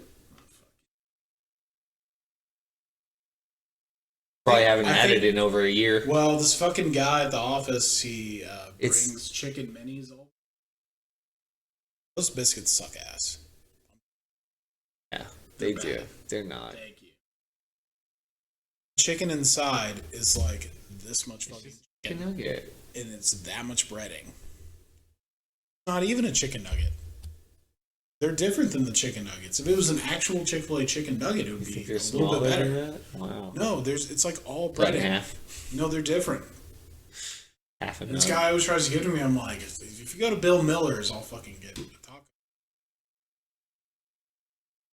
If they're serving sandwiches, give me a sandwich. No one can believe it. Believe that he keeps getting that, or what? That I don't like it. Don't like chicken minis? Yeah. It's like hard to believe. Well, no, but I mean... But I love their sandwiches. I love their waffle fries. Bring in a chicken mini. I'll probably eat the meat out of them with some of the bread. I'm not putting a whole chicken mini in my mouth. Bread, not chicken. It's all... Probably like, you know what I'm saying, break the bread in half. Half the bread with the chicken nugget. Not bitch. You know what I'm saying?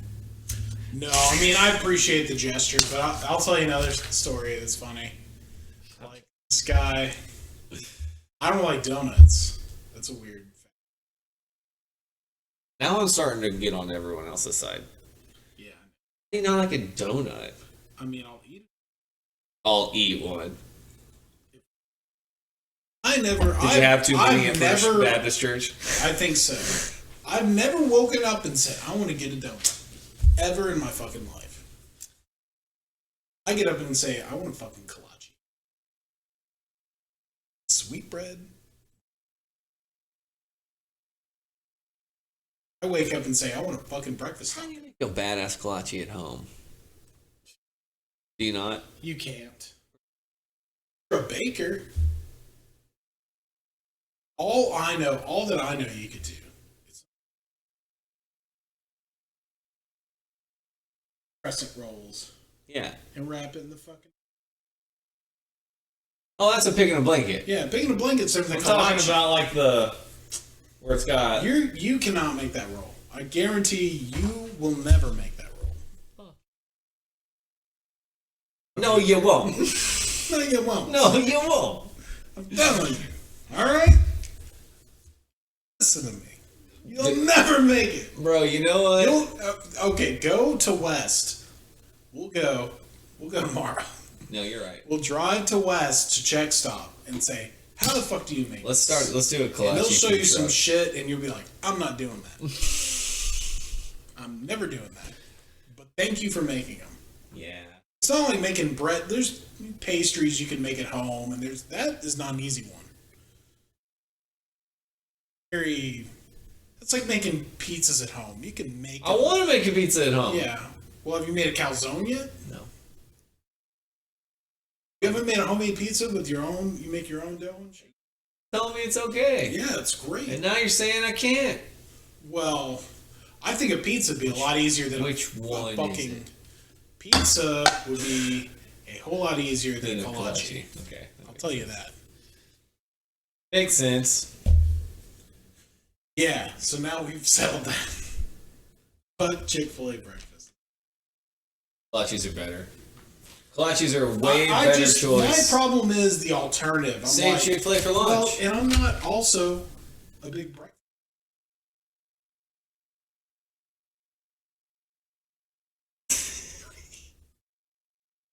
So we did not eat fucking breakfast growing up in my household. Really? It's not a thing.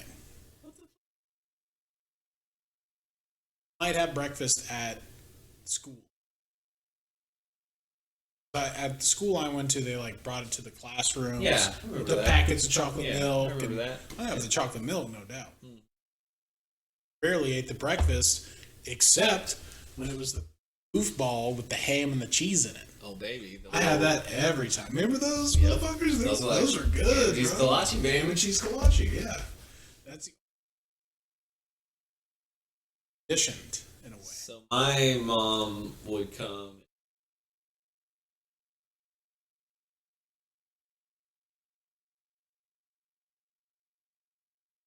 Oh, nice! You got to pick. Yeah, and then she like for a long time, like till I was probably. But then it'd be like she'd pour it. And she'd be like, "All right, your cereal's getting soggy." Right. You out the door and you ate your. No, she took us to school, or sometimes we. Just because my mom was a teacher. So Yeah, she had to be gone. Yeah, she's like, oh, they got food at school. If you're hungry, eat that. Exactly, and they do. Makes perfect sense. But I just got used to. And I think that I was like, no, I'm okay. And you can make your own cereal. Come on, man. Yeah. Well, I mean, I went to magnet school.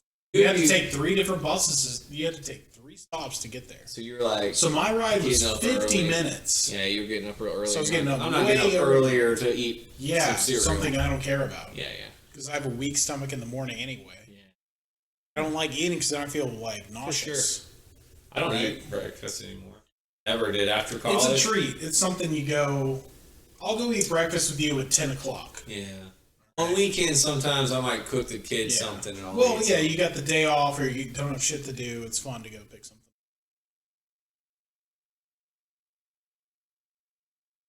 Fuck Chick-fil-A breakfast.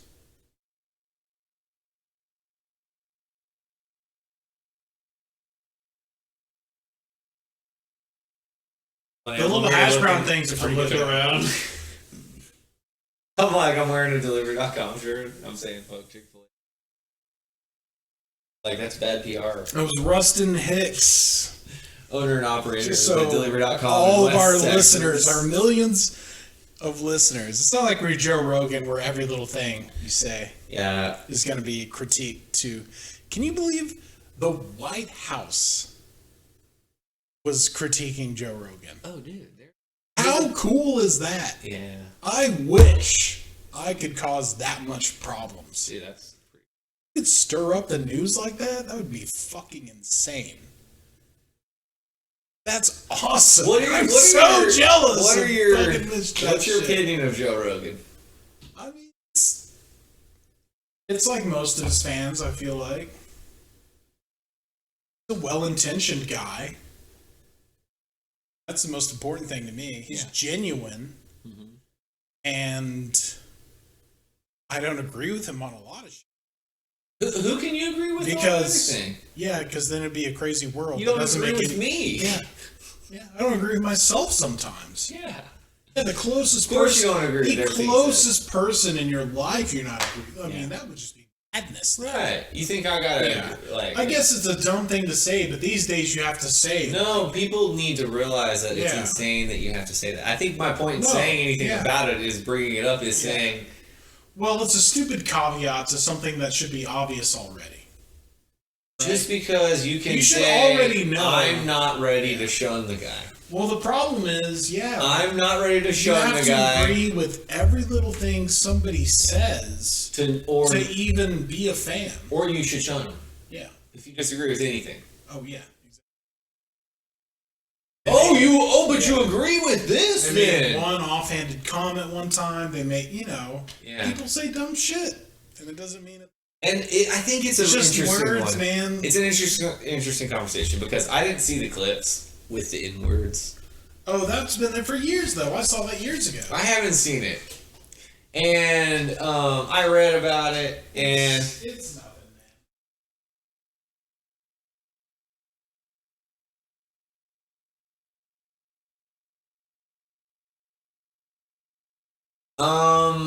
You don't have as much... Yeah, I don't... I guess it's like, I don't know really what's going on, but... It sure seems to be... What triggered it?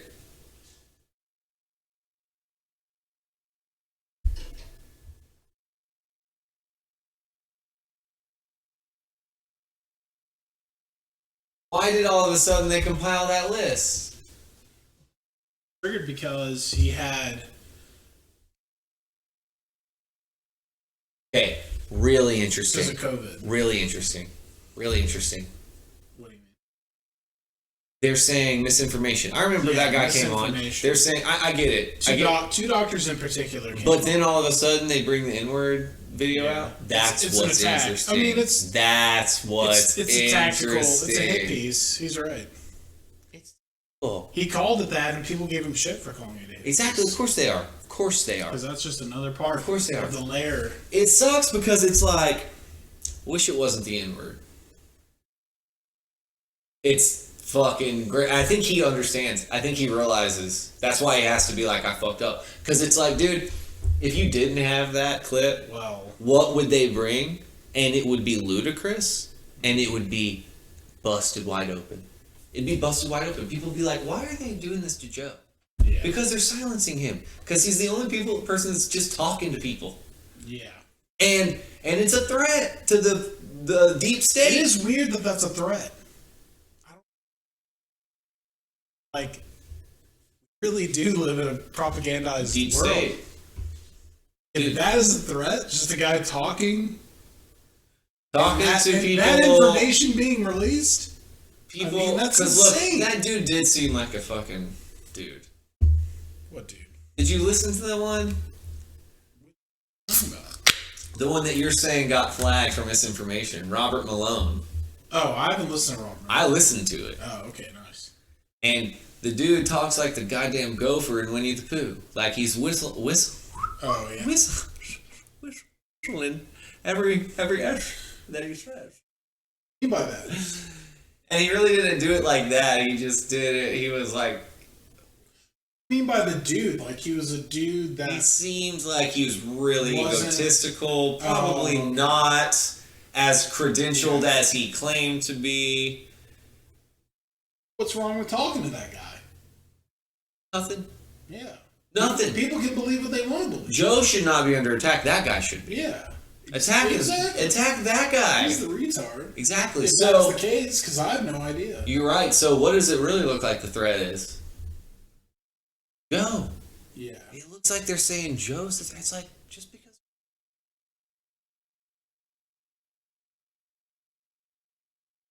But, like, without going conspiratorial, without going all conspiracy brain. Well, what I love brain. is people act like, oh, it's because he has a powerful. Fuck out of here. And the people with the most powerful positions are fucking that guy. So Joe should be the arbiter of truth. Right. Yeah. Exactly. He should be the one who knows the truth and only takes the truth on the show. Yeah. The dude should know what the truth is before anyone says it. Yeah.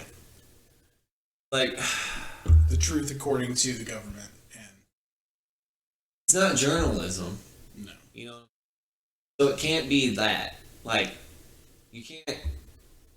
Don't treat it like journalism. I mean, his defense before the N-word, defense was very, like, and very. It seemed genuine.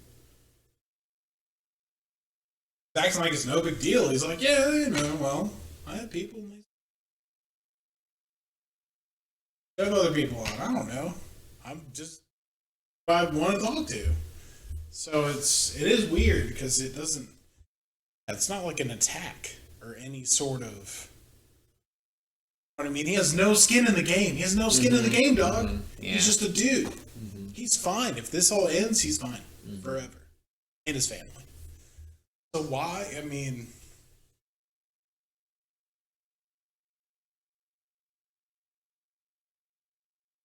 he pulled over the inward stuff though. I bet. Huh? No, before that shit happened. What the?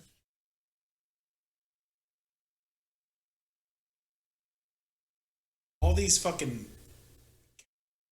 fuckers from the 60s and 70s are now the dudes. Yeah. And now the counterculture is if you're a little conservative or a little, you know. Yeah. Now that's the counterculture.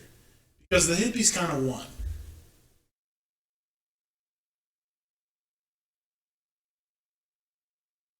Now they're taking it too far. And now they take it too far, and then if anybody says one little word, oh, no. Like, that's how Donald Trump gets elected. Because you don't say to have an opinion for years, and they're like, all right, this guy said everything. No. I didn't get to say shit. He just said everything. I'm voting for that guy. Yeah. So it's like, it's crazy. It's almost tactical, like what they're fucking. I don't know. It's depressing. Oh yeah. I just I'm going to control what I can control. Yeah. This is so corrupt and so fucked up. Kind of what sucks about it. It's not even worth your time thinking about it. But it's what kind of sucks about Joe Rogan is that, like, I like to listen to there's certain episodes. I don't, like, well, you could take all the COVID stuff out of it. I don't give a shit. Yeah, listen to the philosophers, the scientists, the hallucinogen guys. Yeah, that's not what a show's about. It's not. Fuck all those. Honestly, the worst thing. Take down any episode you want. Just leave up the mushroom episodes. Yeah, exactly. And Alex Jones episodes. Because those are fucking, those dudes are on YouTube, though. Yeah, I mean, he's fucking. The worst thing that happened, the worst thing COVID. So great before that happened because he never stops talking about it. It's just like, okay, dude, just drop it. Yeah. Like, I've learned, you know what, dude? This whole thing, there's certain things you just don't talk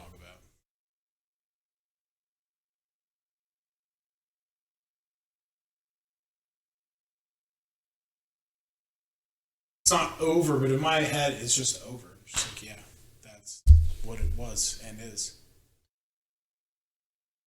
Sometimes I think it's the truth. Yeah, and there's nothing wrong with like, that. It's the Truman Show, like, I'm being deceived by everybody around me.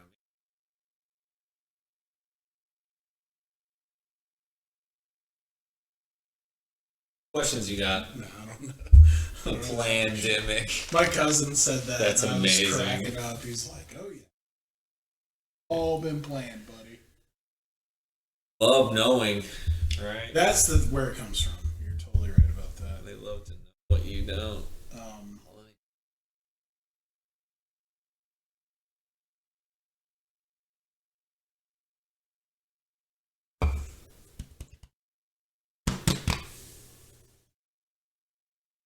Yes. With this one. What are you not very good at? What are you bad at?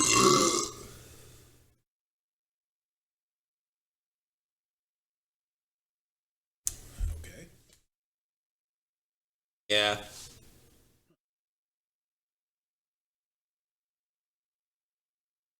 We'll have a conversation. Or you just hear a different version of what's really. I don't know. Oh, okay. I don't really know. I just know that I'm well, not. You weren't listening to me. That's why. So I don't know. Well, what did you even ask me? I don't know. It's just something I realize, like, on the spectrum of skills that people have, I'm below average, I think. Really? Below average? Like, listening is different than learning. Reading and learning. Like, I'm not talking about engaging in something and trying to figure it out. I'm talking about, like, listening to people and, like, really kind of, like, dropping my own narrative and, like, thinking and listening, like, mindfully listening to people. Yeah. I'm not good at that. Maybe we all suck at it. It's a real skill. It's a real skill. You have to develop the skill quite a bit. I guess what I realized is I could be a lot better. Maybe I am better than a lot of people already. But I know you can be a lot fucking better than me. That's what I'm trying to say. So I don't think I'm good. Yeah. Maybe I'm just realizing how shitty people are listening. I think listening is something also that, like, if you're just like, oh, if I was listening, yeah,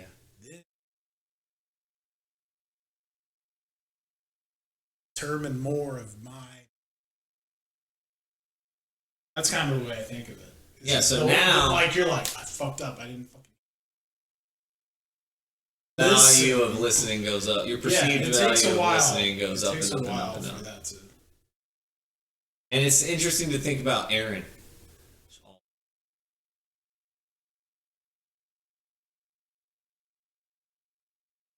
Like, Aaron could listen.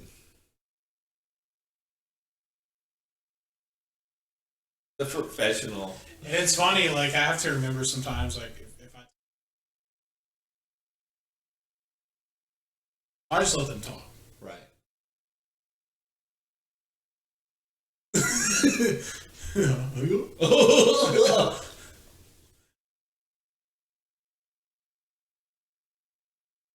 Little brother. Little bro. That's gonna help him out. Hey man, know your role. Know what's gonna make people like you. Because that's way more important than being good at anything. People being like, that's who I want to work with. Yep, that's true. You could be awesome at something, and if you're a dickhead, no one's gonna want to hire you again. Bro, and even if you're good at your job, you're just like, I don't know. They know how to work with me. Like, it really is. It's all popularity contest, man. Yeah, it really fucking is. Who you know? Yeah, but I hate that trope because you know a lot of fucking important motherfuckers, and if you suck, it doesn't. And if you know no one and you're awesome, you still. Yeah. But you can't do anything alone. The whole reason we have that existential crisis. It's not just me. Kind of helps undo the crisis, right? It's not just me. We're gonna have to.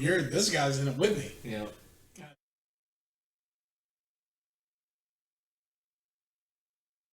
We gotta collaborate.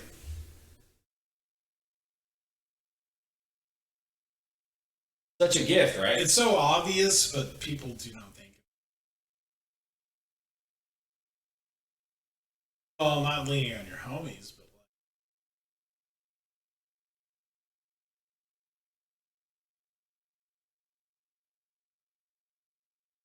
understanding that you're not alone is what I mean in it. Yeah. You're not the only one doing that. Is that what you're thinking? Is that what you're saying or no?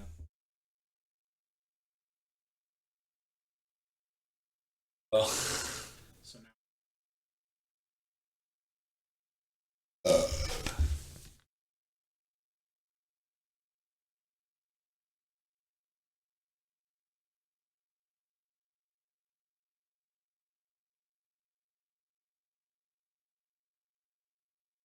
Okay, cool. We'll move on.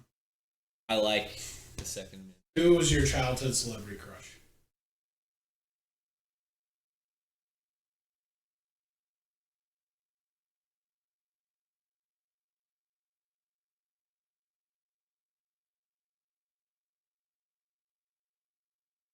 She was a little bit when I got a little older. She's a little old, yeah. I was a little older. But you're a little younger. I think before that was Mandy Moore.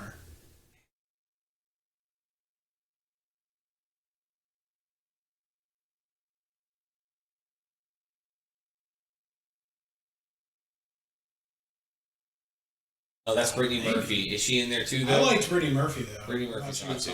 I think Jessica.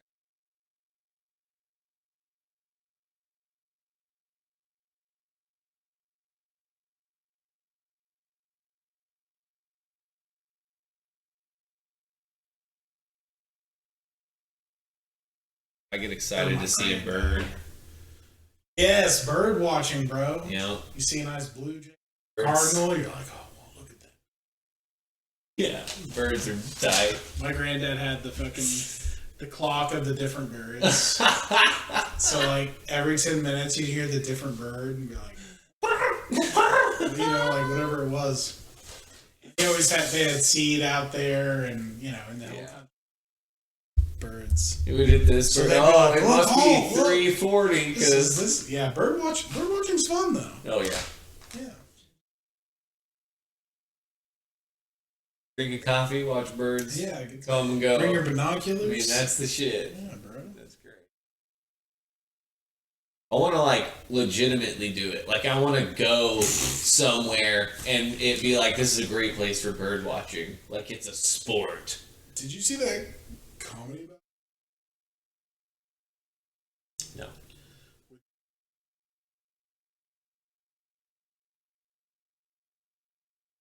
Is it real? And they're competitive. Is it a documentary? No, it's not real. It's a comedy. Fake. Okay.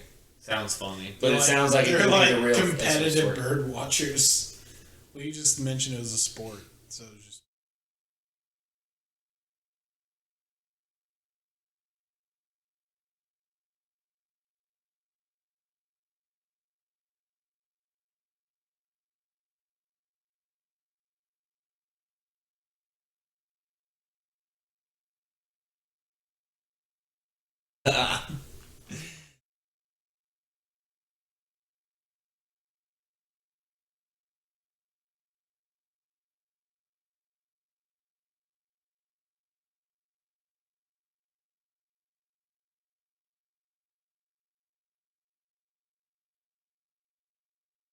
Yes.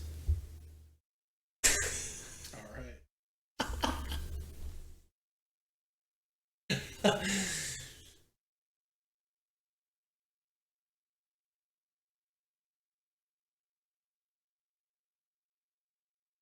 But I got some sayings that maybe not every day. I got asked that question. I couldn't answer. I was like, probably do that. I have ones that I definitely have.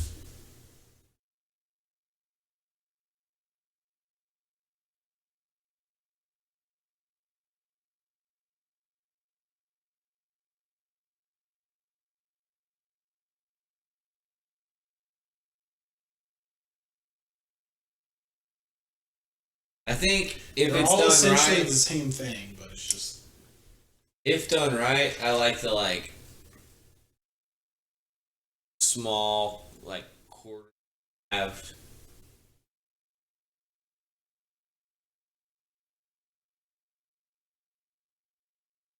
Crispy on the outside and still kind of mushy in the middle. my favorite version. Similar. I can't remember what they're called. How you call them, but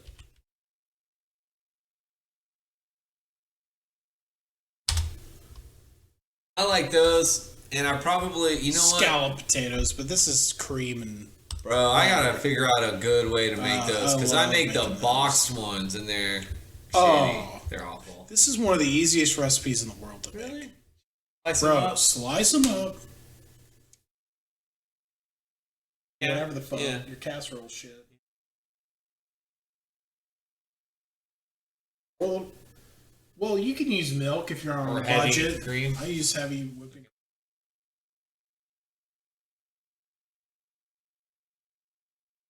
Put the potato layers down. Yeah. Put the potatoes. Well, you just put a little bit of salt and pepper, not too much. Season the potatoes, maybe some pepper.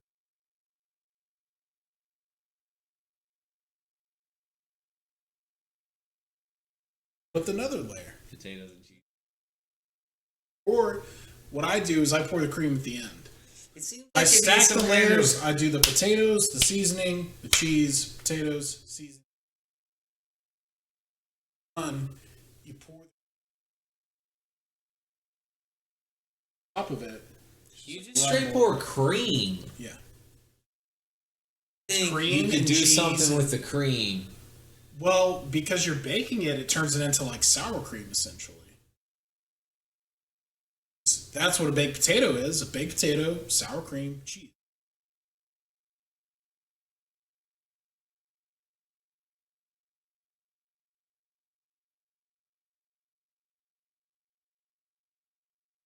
Sour cream on top of it.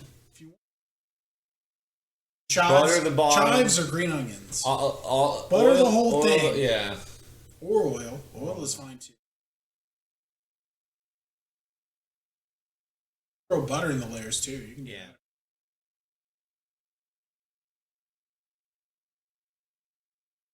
I just know the broke one.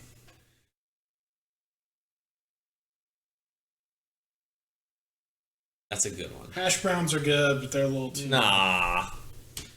No, hash browns are good. I like all of them. Don't get me wrong, but you can't call hash brown your favorite potato. My potato up. Hash browns are the easiest way to make a potato. Baked potato is kind of the hardest. Can't really fuck with baked potato.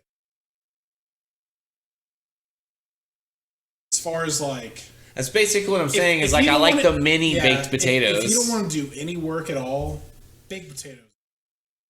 And it's good as shit.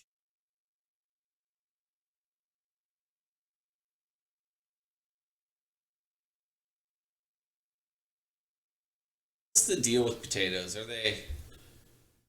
They actually have more potassium than banana. C than vitamin D too. They sustained an entire culture. Potatoes, baby. You ever met somebody that's allergic to potatoes, bro? No. No.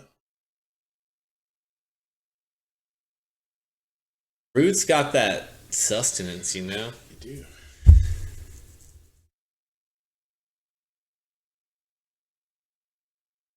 Question here, Alex.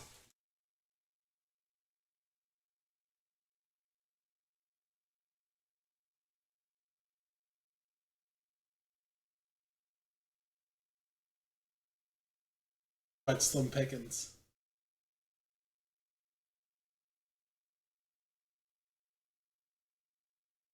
Why do you eat Chef Boyardee?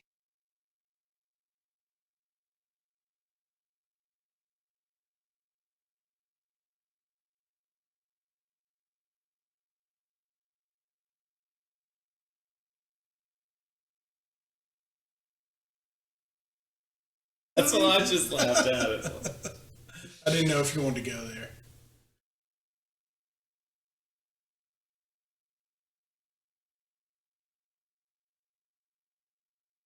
Man.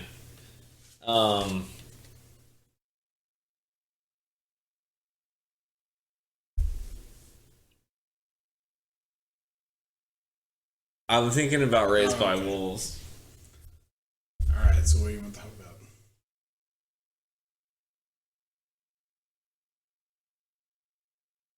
Think that world is likely. One comes out today. I think so. That world is likely?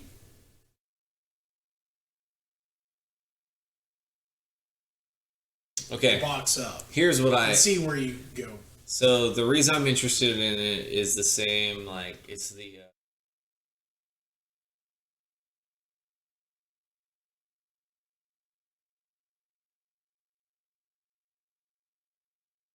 Fermi paradox? I've heard it. I'm sure I know about it. I just can't think of it. Paradox. I will sum it up for you because I'm not. But talks about now that we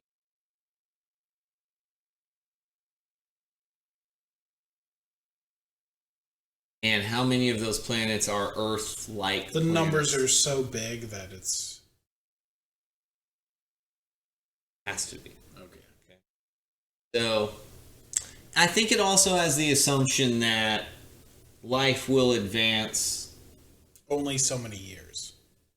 It will advance to where it can, like, traverse the galaxy.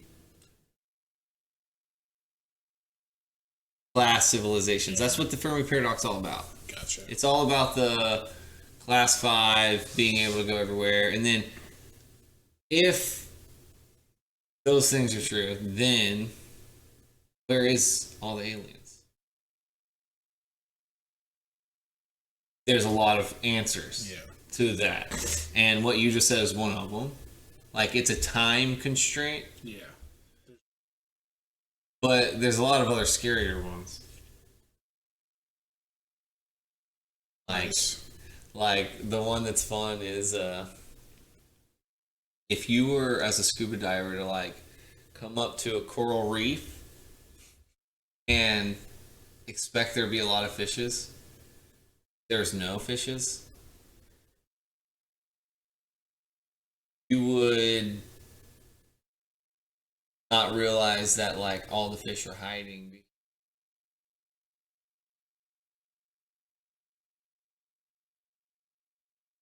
They have to hide because of the shark. You're a newcomer to the coral, so you don't understand. You've never seen the shark.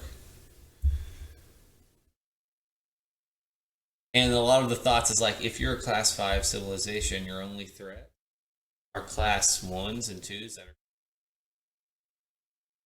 So the class 5 would go around external. That's one theory as to why you don't know of any others yet, because they're all been exterminated. Reached the point because they've been exterminated. Yeah, they've been exterminated. We haven't reached the point of extermination. And that, like, the Mayans talking about the serpent thing. Yeah, I'll tell you, there's a lot of parallels between the Mayans and. Yeah, that's what I figured. Yeah, it's fucking. What is that big serpent they talk about? It's got a name. I know that the design for the necromancer was big.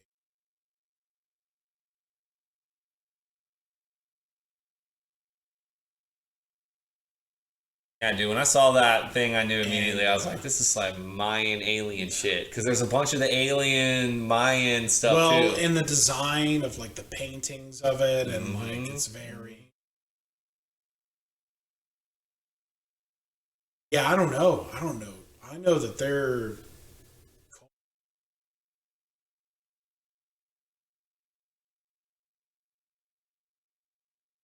So I've really only done research with the Mayans about their fall.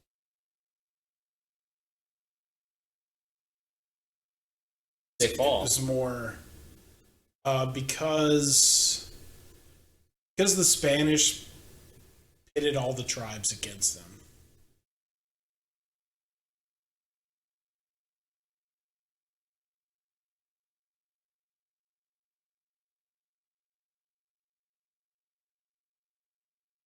Tenochtitlan, yeah. Yeah, they fucked him up the first time they tried to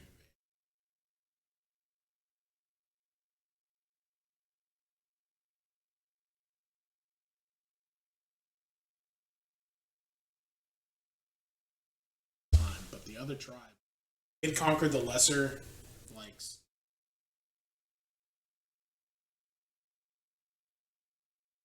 scare.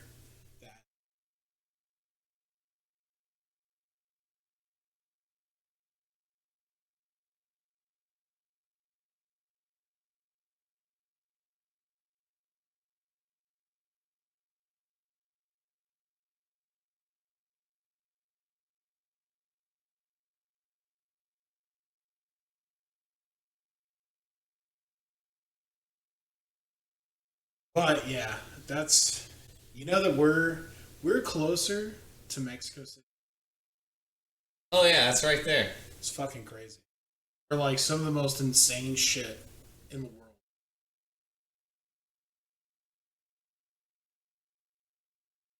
I don't know. The fall of civilizations is always like so interesting. It's just like everything was like this, and then it wasn't. Well, are we talking about the Mayans or the Aztecs? Well, Mayans, because the Mayans they were way ancient, right? Mayans were before Aztecs. Yeah, I think the Mayans were gone by the time we got here. The Mayans were. They're South America. No, they're Central.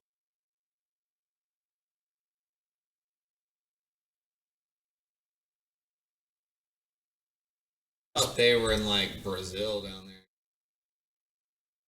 They were in what is now. Wow, yeah, okay. Early 21st century. Yeah, that's more ancient than the Aztecs, it's more ancient than Aztecs, yeah. The Aztecs were like, they were more. So, I don't know.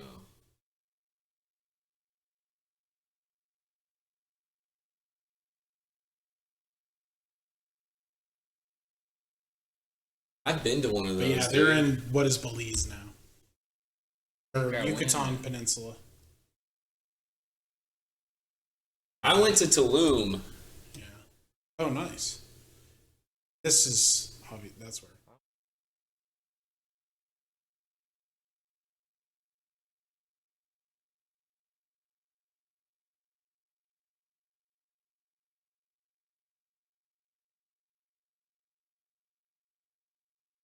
I'd love to go to Mexico City.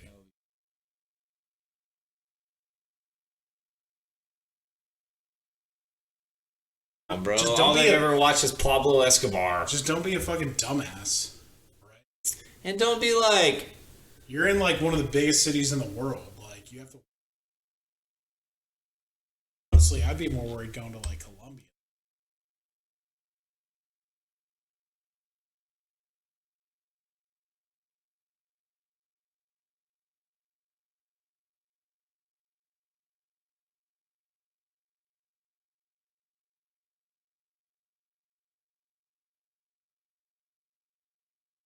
I'd be way more worried there than fucking Mexico City.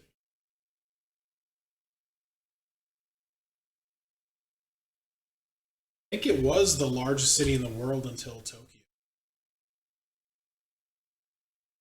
I know you're right. It was definitely when we were growing up. Jesus Christ, dude. What? Oh yeah, how to go in? Dude. Yeah, it's huge.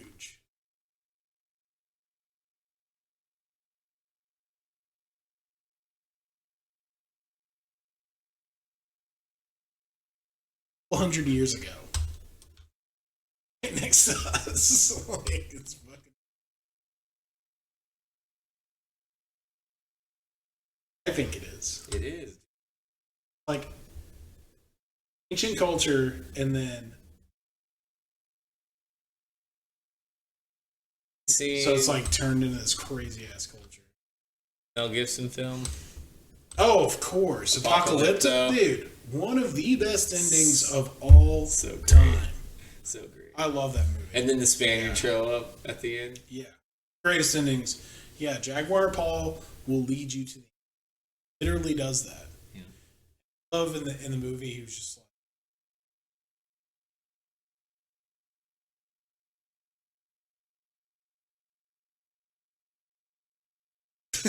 like, and... like...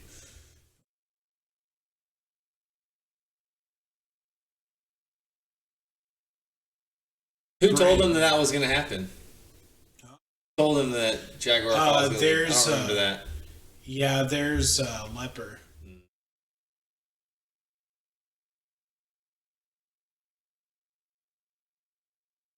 Come on. Yeah. And they're like... It's like before they get to the city. Yeah. It's in the, like, charcoal mine or whatever the fuck they're in. It's on DVD, man. No. I watched that. I've only seen multiple it times. I've probably only seen it like the once in the theater, and I remember being like, that was dope. I saw it when I first started smoking bud, and it was true. What the fuck is this? It's banana sandwich. It's one I of the best. I skipped school and went with my homies to my house to watch that shit, and we were just like,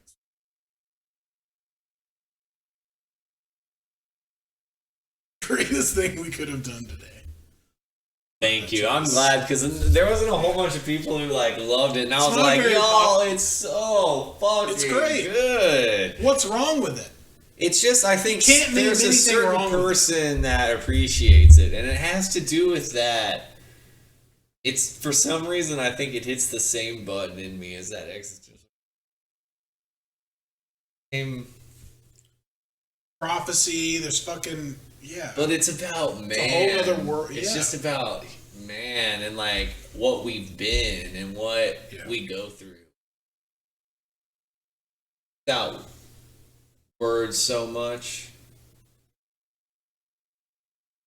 Got the old natural jungle instead of it's very like, cinematic. It's very cinematic. It's very cinematic. Storytelling. It's great. But I mean that in positive things. I hate when movies try to spell it. Insulting. It's insulting my fucking brain. Think I can get it from the images? That's how people learn before reading, bro, is images.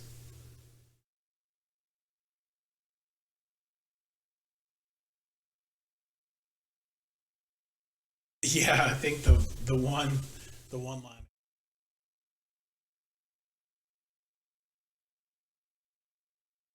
Seek a new beginning.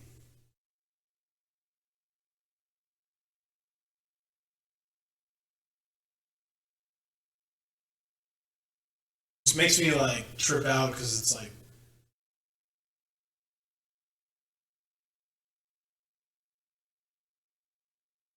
you know it's gonna be done in some fashion. Yeah, just. So we were talking the other day, we're like, no, there's not going to be a revolution. There's either going to be a reformation or complete collapse. Oh, that's what we were saying? No, we didn't say that, but I was thinking about it, and I was like, I said the wrong thing. Oh, yeah, I was like, no. No, of course not. There's not enough suffering. Right. So that means there's either going to be a or collapse. There's constant reformation. Yeah. But there's gonna be I guess that's the thing now. Is so gradual that you don't even Yeah, so Jaguar Paul is interesting. And that's kind of the idea, it's not like sudden. Everything's different. Well, things in our realm are definitely changing quickly. Like, technology happens a lot of, but drastic changes in like goes from jaguar paw over 200 years. That's what's known as the Columbian Exchange. Columbian Exchange was when the natives started being like, we have tomatoes. The most important cultural event. And exchanging with European. But I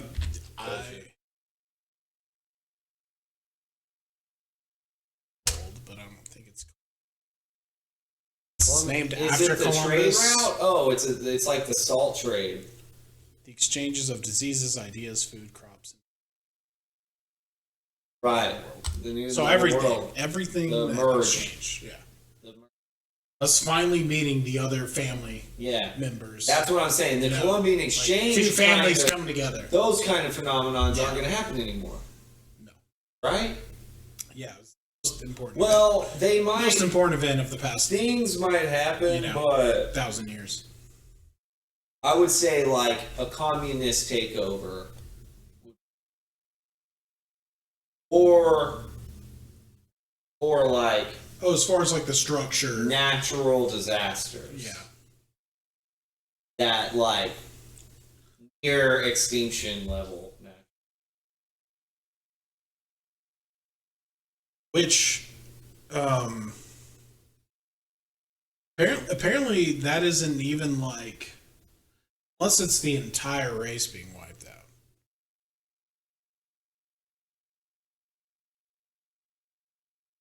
So what's interesting to me though is like it could be a precursor to chaos.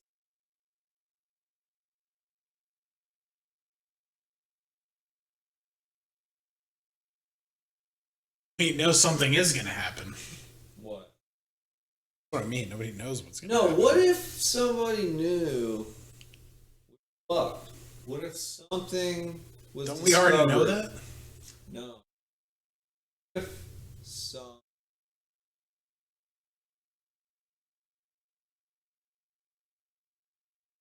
fucked in 15.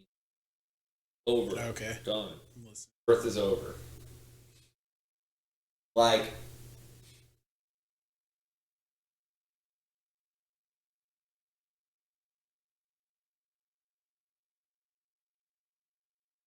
I fuck up the last 15 years.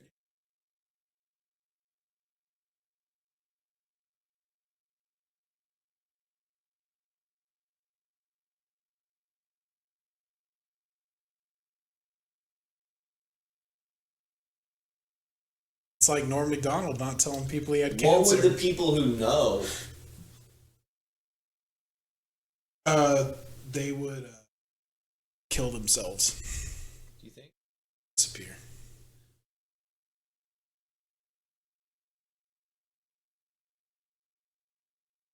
All the last dollars. Who knows? That is something that worries me.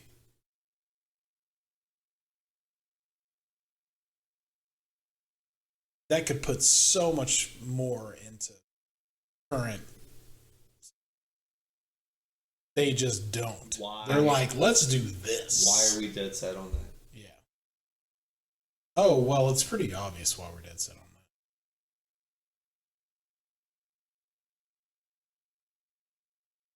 The final frontier. It's the same as the kings and queens paying these guys to sail across the fucking ocean. It's the next ocean. Exploration. It's the only way to speak. Always has been. We all got out of that. Stay in that continent. Species would not exist.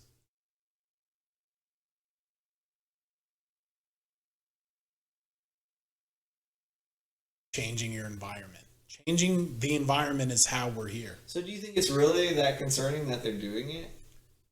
I don't think it's concerning, but... Do you think we should be? I think it's very important that they're doing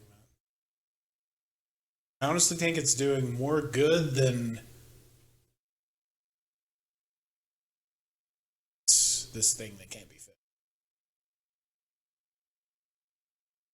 That's the idea. Is no amount of money can fix this. No. It's not about money. No. The only way we can help the species truly is having another planet. And it's not about learning how to travel to other planets. That's right. Because it's not about... Because you can't fix it. And it will... The sun will blow up. Yeah. So even if we either become like harmony, right? And we take harmony into the heat death of the universe, right?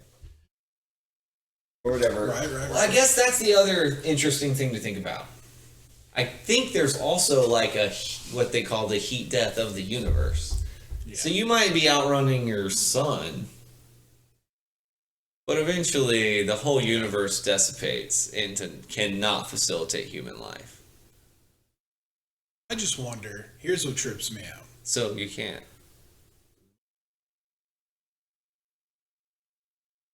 Give up on this. For some reason, there's this push.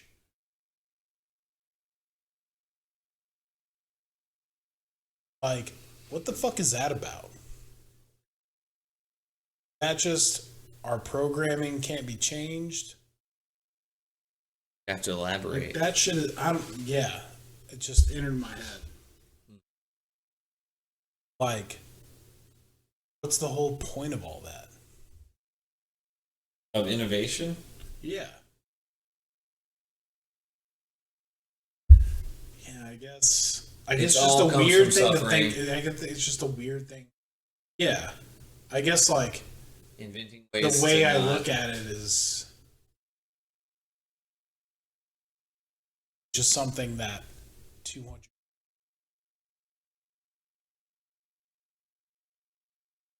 I guess it's hard to like look at like need that. We don't need that. Mm-hmm.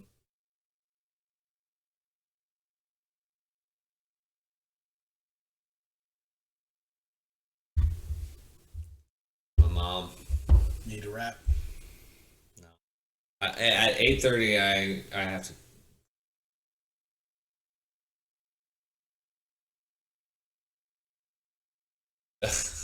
From practice, band practice. Yeah, the older. Velveeta.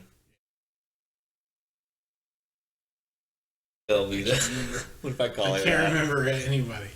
Yeah, do that when you pick her up. What's up, Velveeta? Hey, Velveeta, get in. I wonder if anybody's ever called her that. Have fun playing your oboe. Yeah. What does she play? She actually is in color guard, so she does the flags.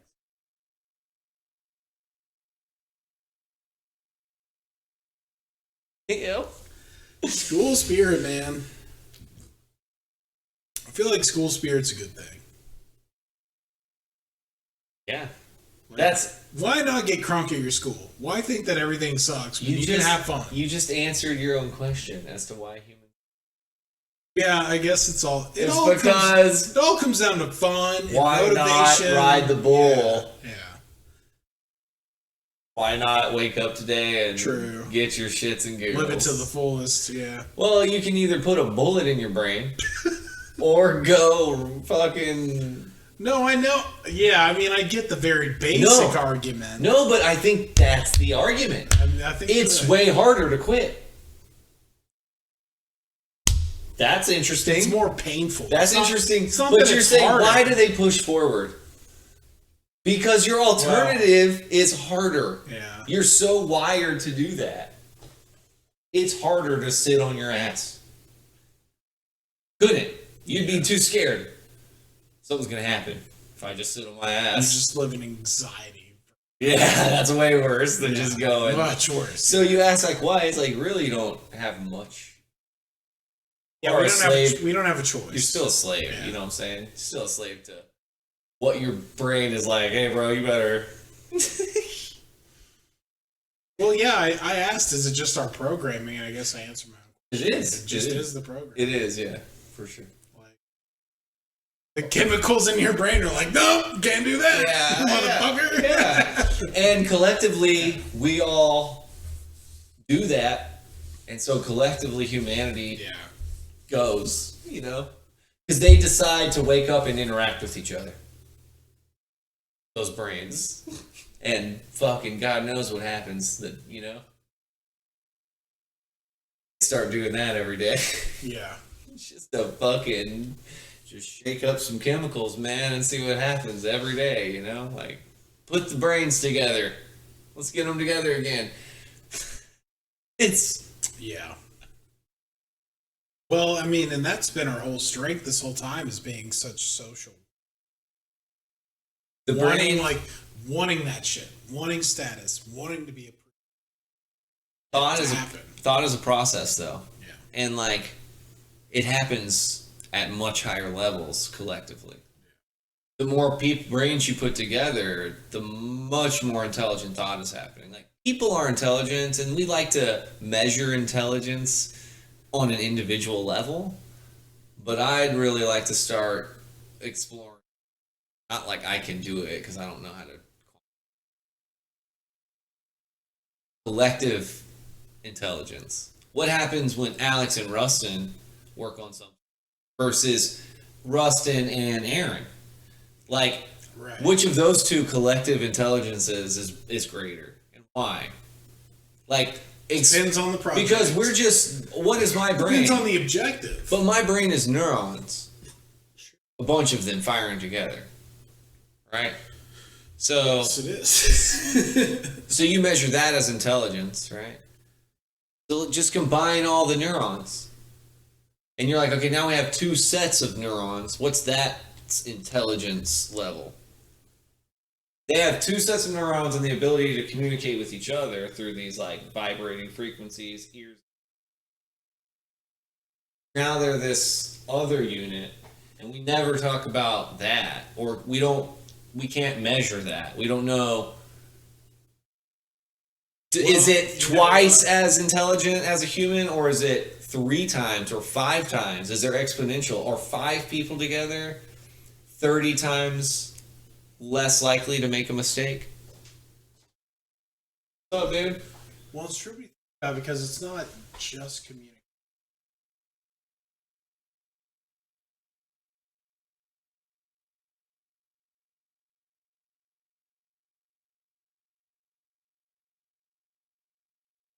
Show people shit and be like, dude, like, yeah, like Bill Gates, that dude. Oh yeah, but it's crazy shit.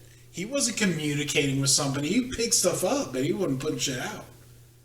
Those are the smartest motherfuckers. Like, they just take. But have you without realizing it? Bill Gates' like first thing into coding was to like help the school figure out. I don't really know his history that well. His first maybe Stephen Hawkins, right? Is who you're thinking more of, like. But Bill Gates is smart as shit. I cheated on my wife.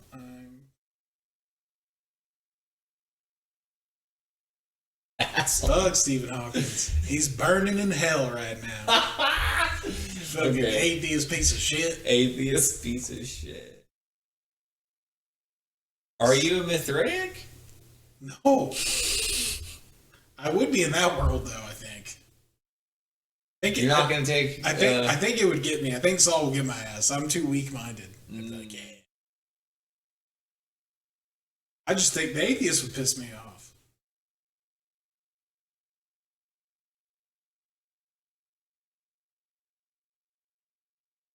That's kind of the whole story that it is. It's like going against part of like who we are. It's interesting because even when it's right in front of your fucking the more I think about it, that's fucking dumb. The more I've thought about, like, hey, I thought I want to be on the atheist. I want to get my little ball, and I want, six to be in freedom charge. Versus responsibility. But there's no freedom. Mithridacs aren't free either. No, they're not. So, but they're free of fucking thought. No, they aren't.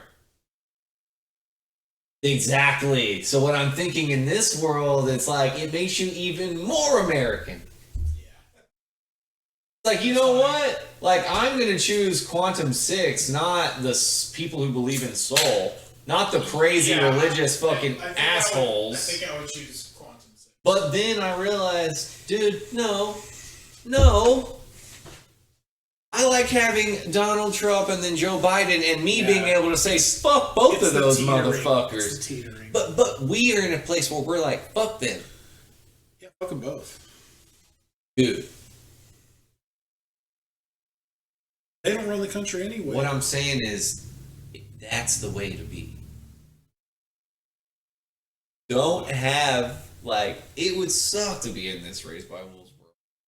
None of the situations are good. We're in a way better world than that. We're where it's at. Yeah. And I'm not saying because of their situation on the planet. No. I'm saying because of the way they're living, like, I don't want to be ruled by a machine or a person or a religion. Yeah. We're probably... Basically, things would have to get very bad for that to be your choice.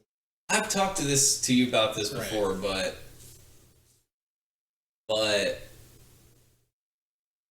I got 20 minutes. I sometimes think what we've achieved,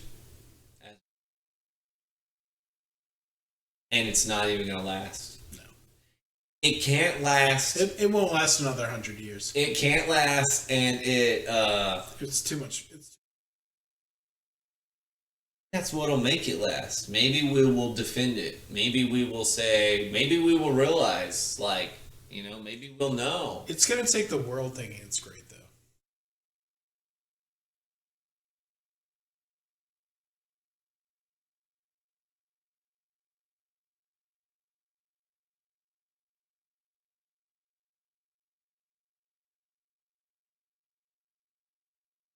Yeah, countries that is not true at all. I agree. I think it's propaganda. I think the propaganda is bad. Nationalism. Shit. The internet is exposing that shit. Yeah, people go to other countries. They're American. They talk to the people. People are. Yeah, for sure. Everybody knows that.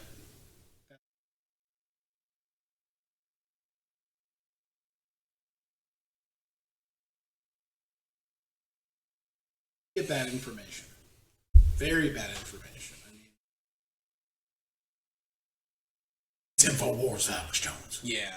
But it really is. Yeah. Because there isn't such, like, traditional warfare. We can't do that anymore. Because it really is a war of nuclear weapons. Bro, if people don't know... It's a war of ideas. If it's the best idea, you're going to win.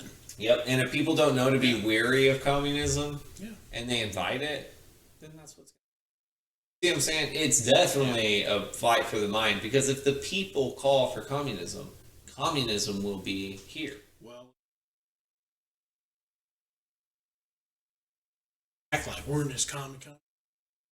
I have no idea what you're fucking talking about. Oh yeah, they think we're in communist country? No. And the left is just as bad, being like fascist ass country. What you're talking about. So like the extremes, the whole fucking two-party system is fucked. You gotta get over that shit. Got to be at least 3. Like, yeah, I mean, well, like I said, politics is so poisonous and even worth thinking about. At this point, I kind of do think. But I'm hopeful. I'm hopeful. Because that's all it can be about global. And like the American media, bro.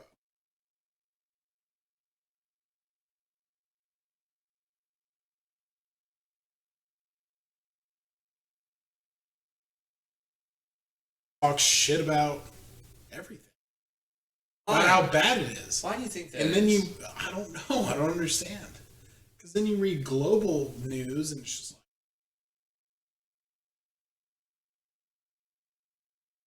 like these other countries.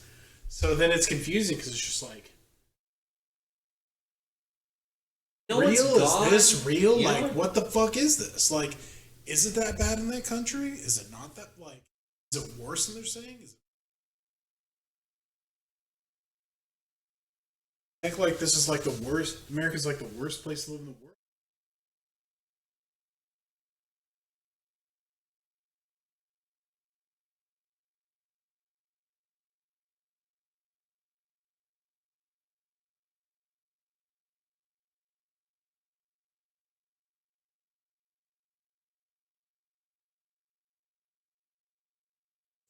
and you're just like, dude.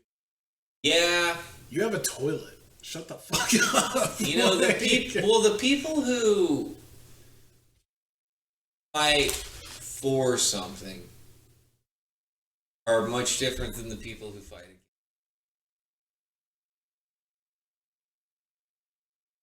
Like, talking about rights, borders, or you're talking about sovereignty. Complaining is different thing.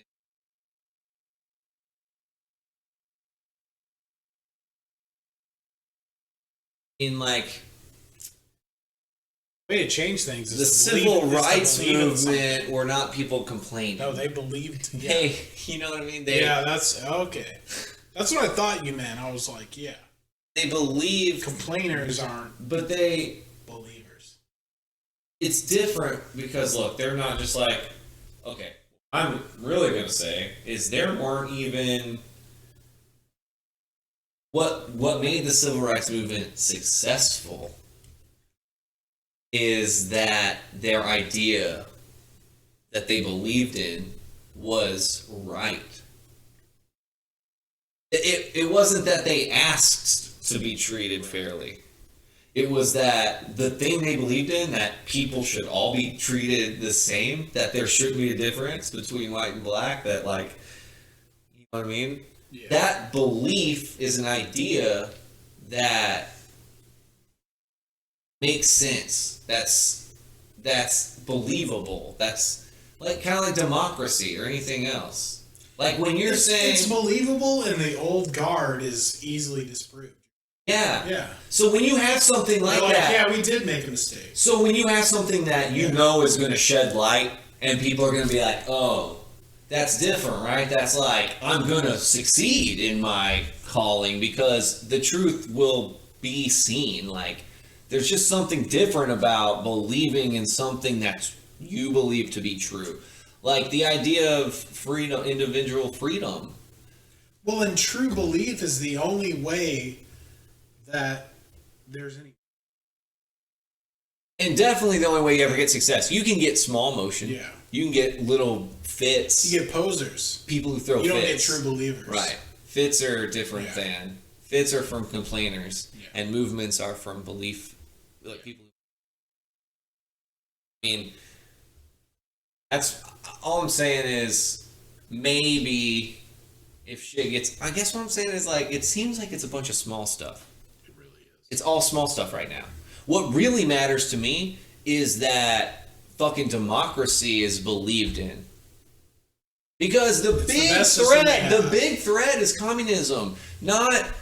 What do you mean?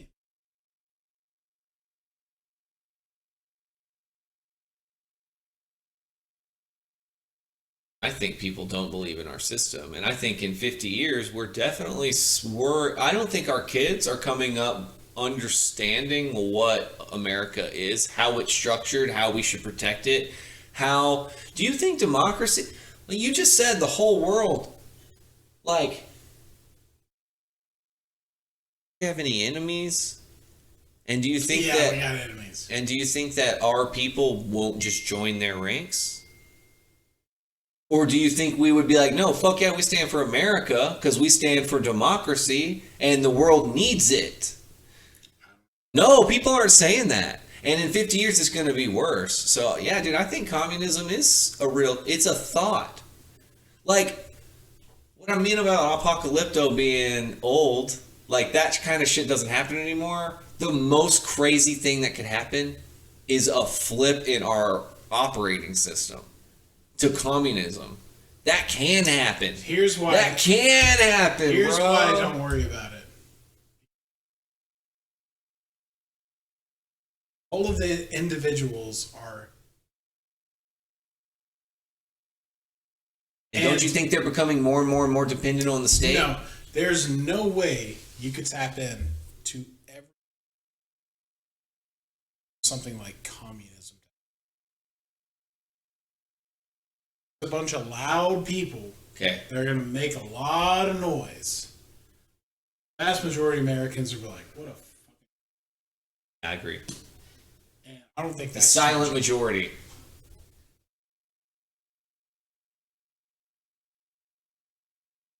There's a bunch of noise. Shut up. There's a bunch of noise and stories. Outside noise. It doesn't matter. It's a bunch of noise and stories. If you look down at the infrastructure, hey man, it's a bunch of individuals who value their freedom and are not giving it up now that they got it. Bread and circus. You give enough people that freedom. Bread and circus. They're eating.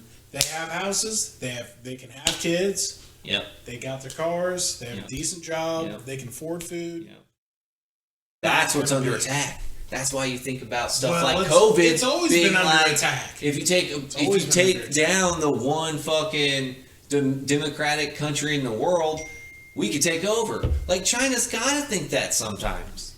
If America was gone, the world is ours. Well, they're a bunch of freeloaders. Flex when they don't have muscles. Yeah. Yeah, I don't.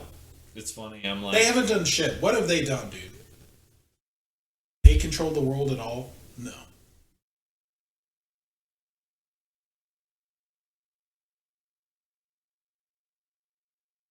Their economy is totally reliant on us. Yeah. We could put a sanction down and it'd be over. The consumer would adjust. We have the invisible hand. They have a bunch of bull. And all they can do is military intervention, and guess what? Now you can't do that anymore.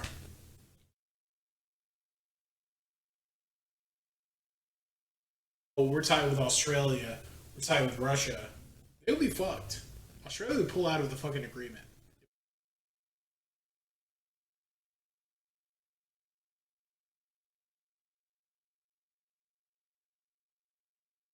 Conservative country in the fucking world. Play both sides. That's what America's about, is having your cake.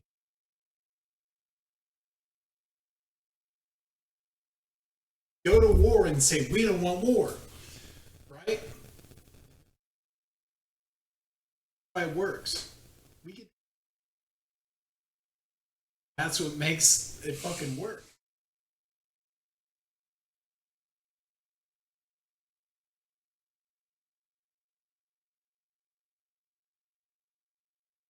Very intelligent people.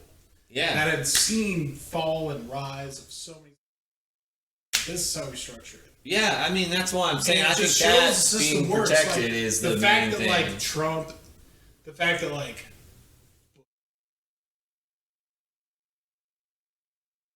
shows it works.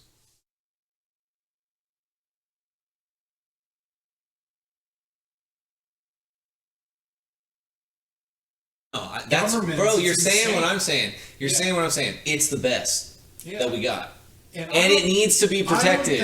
I think it is being protected. Okay. I think it's the same as it was in 1999. I guess.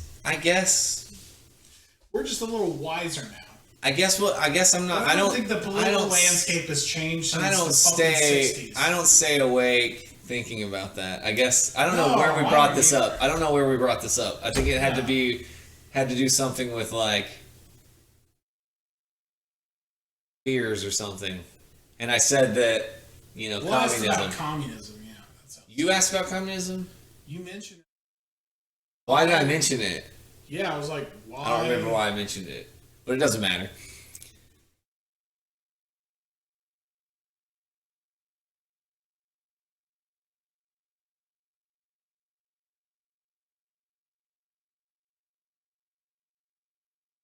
All right, dude. This is fun, yeah. Always. You're going to do Magic next week? Yeah. Prime. Y'all have some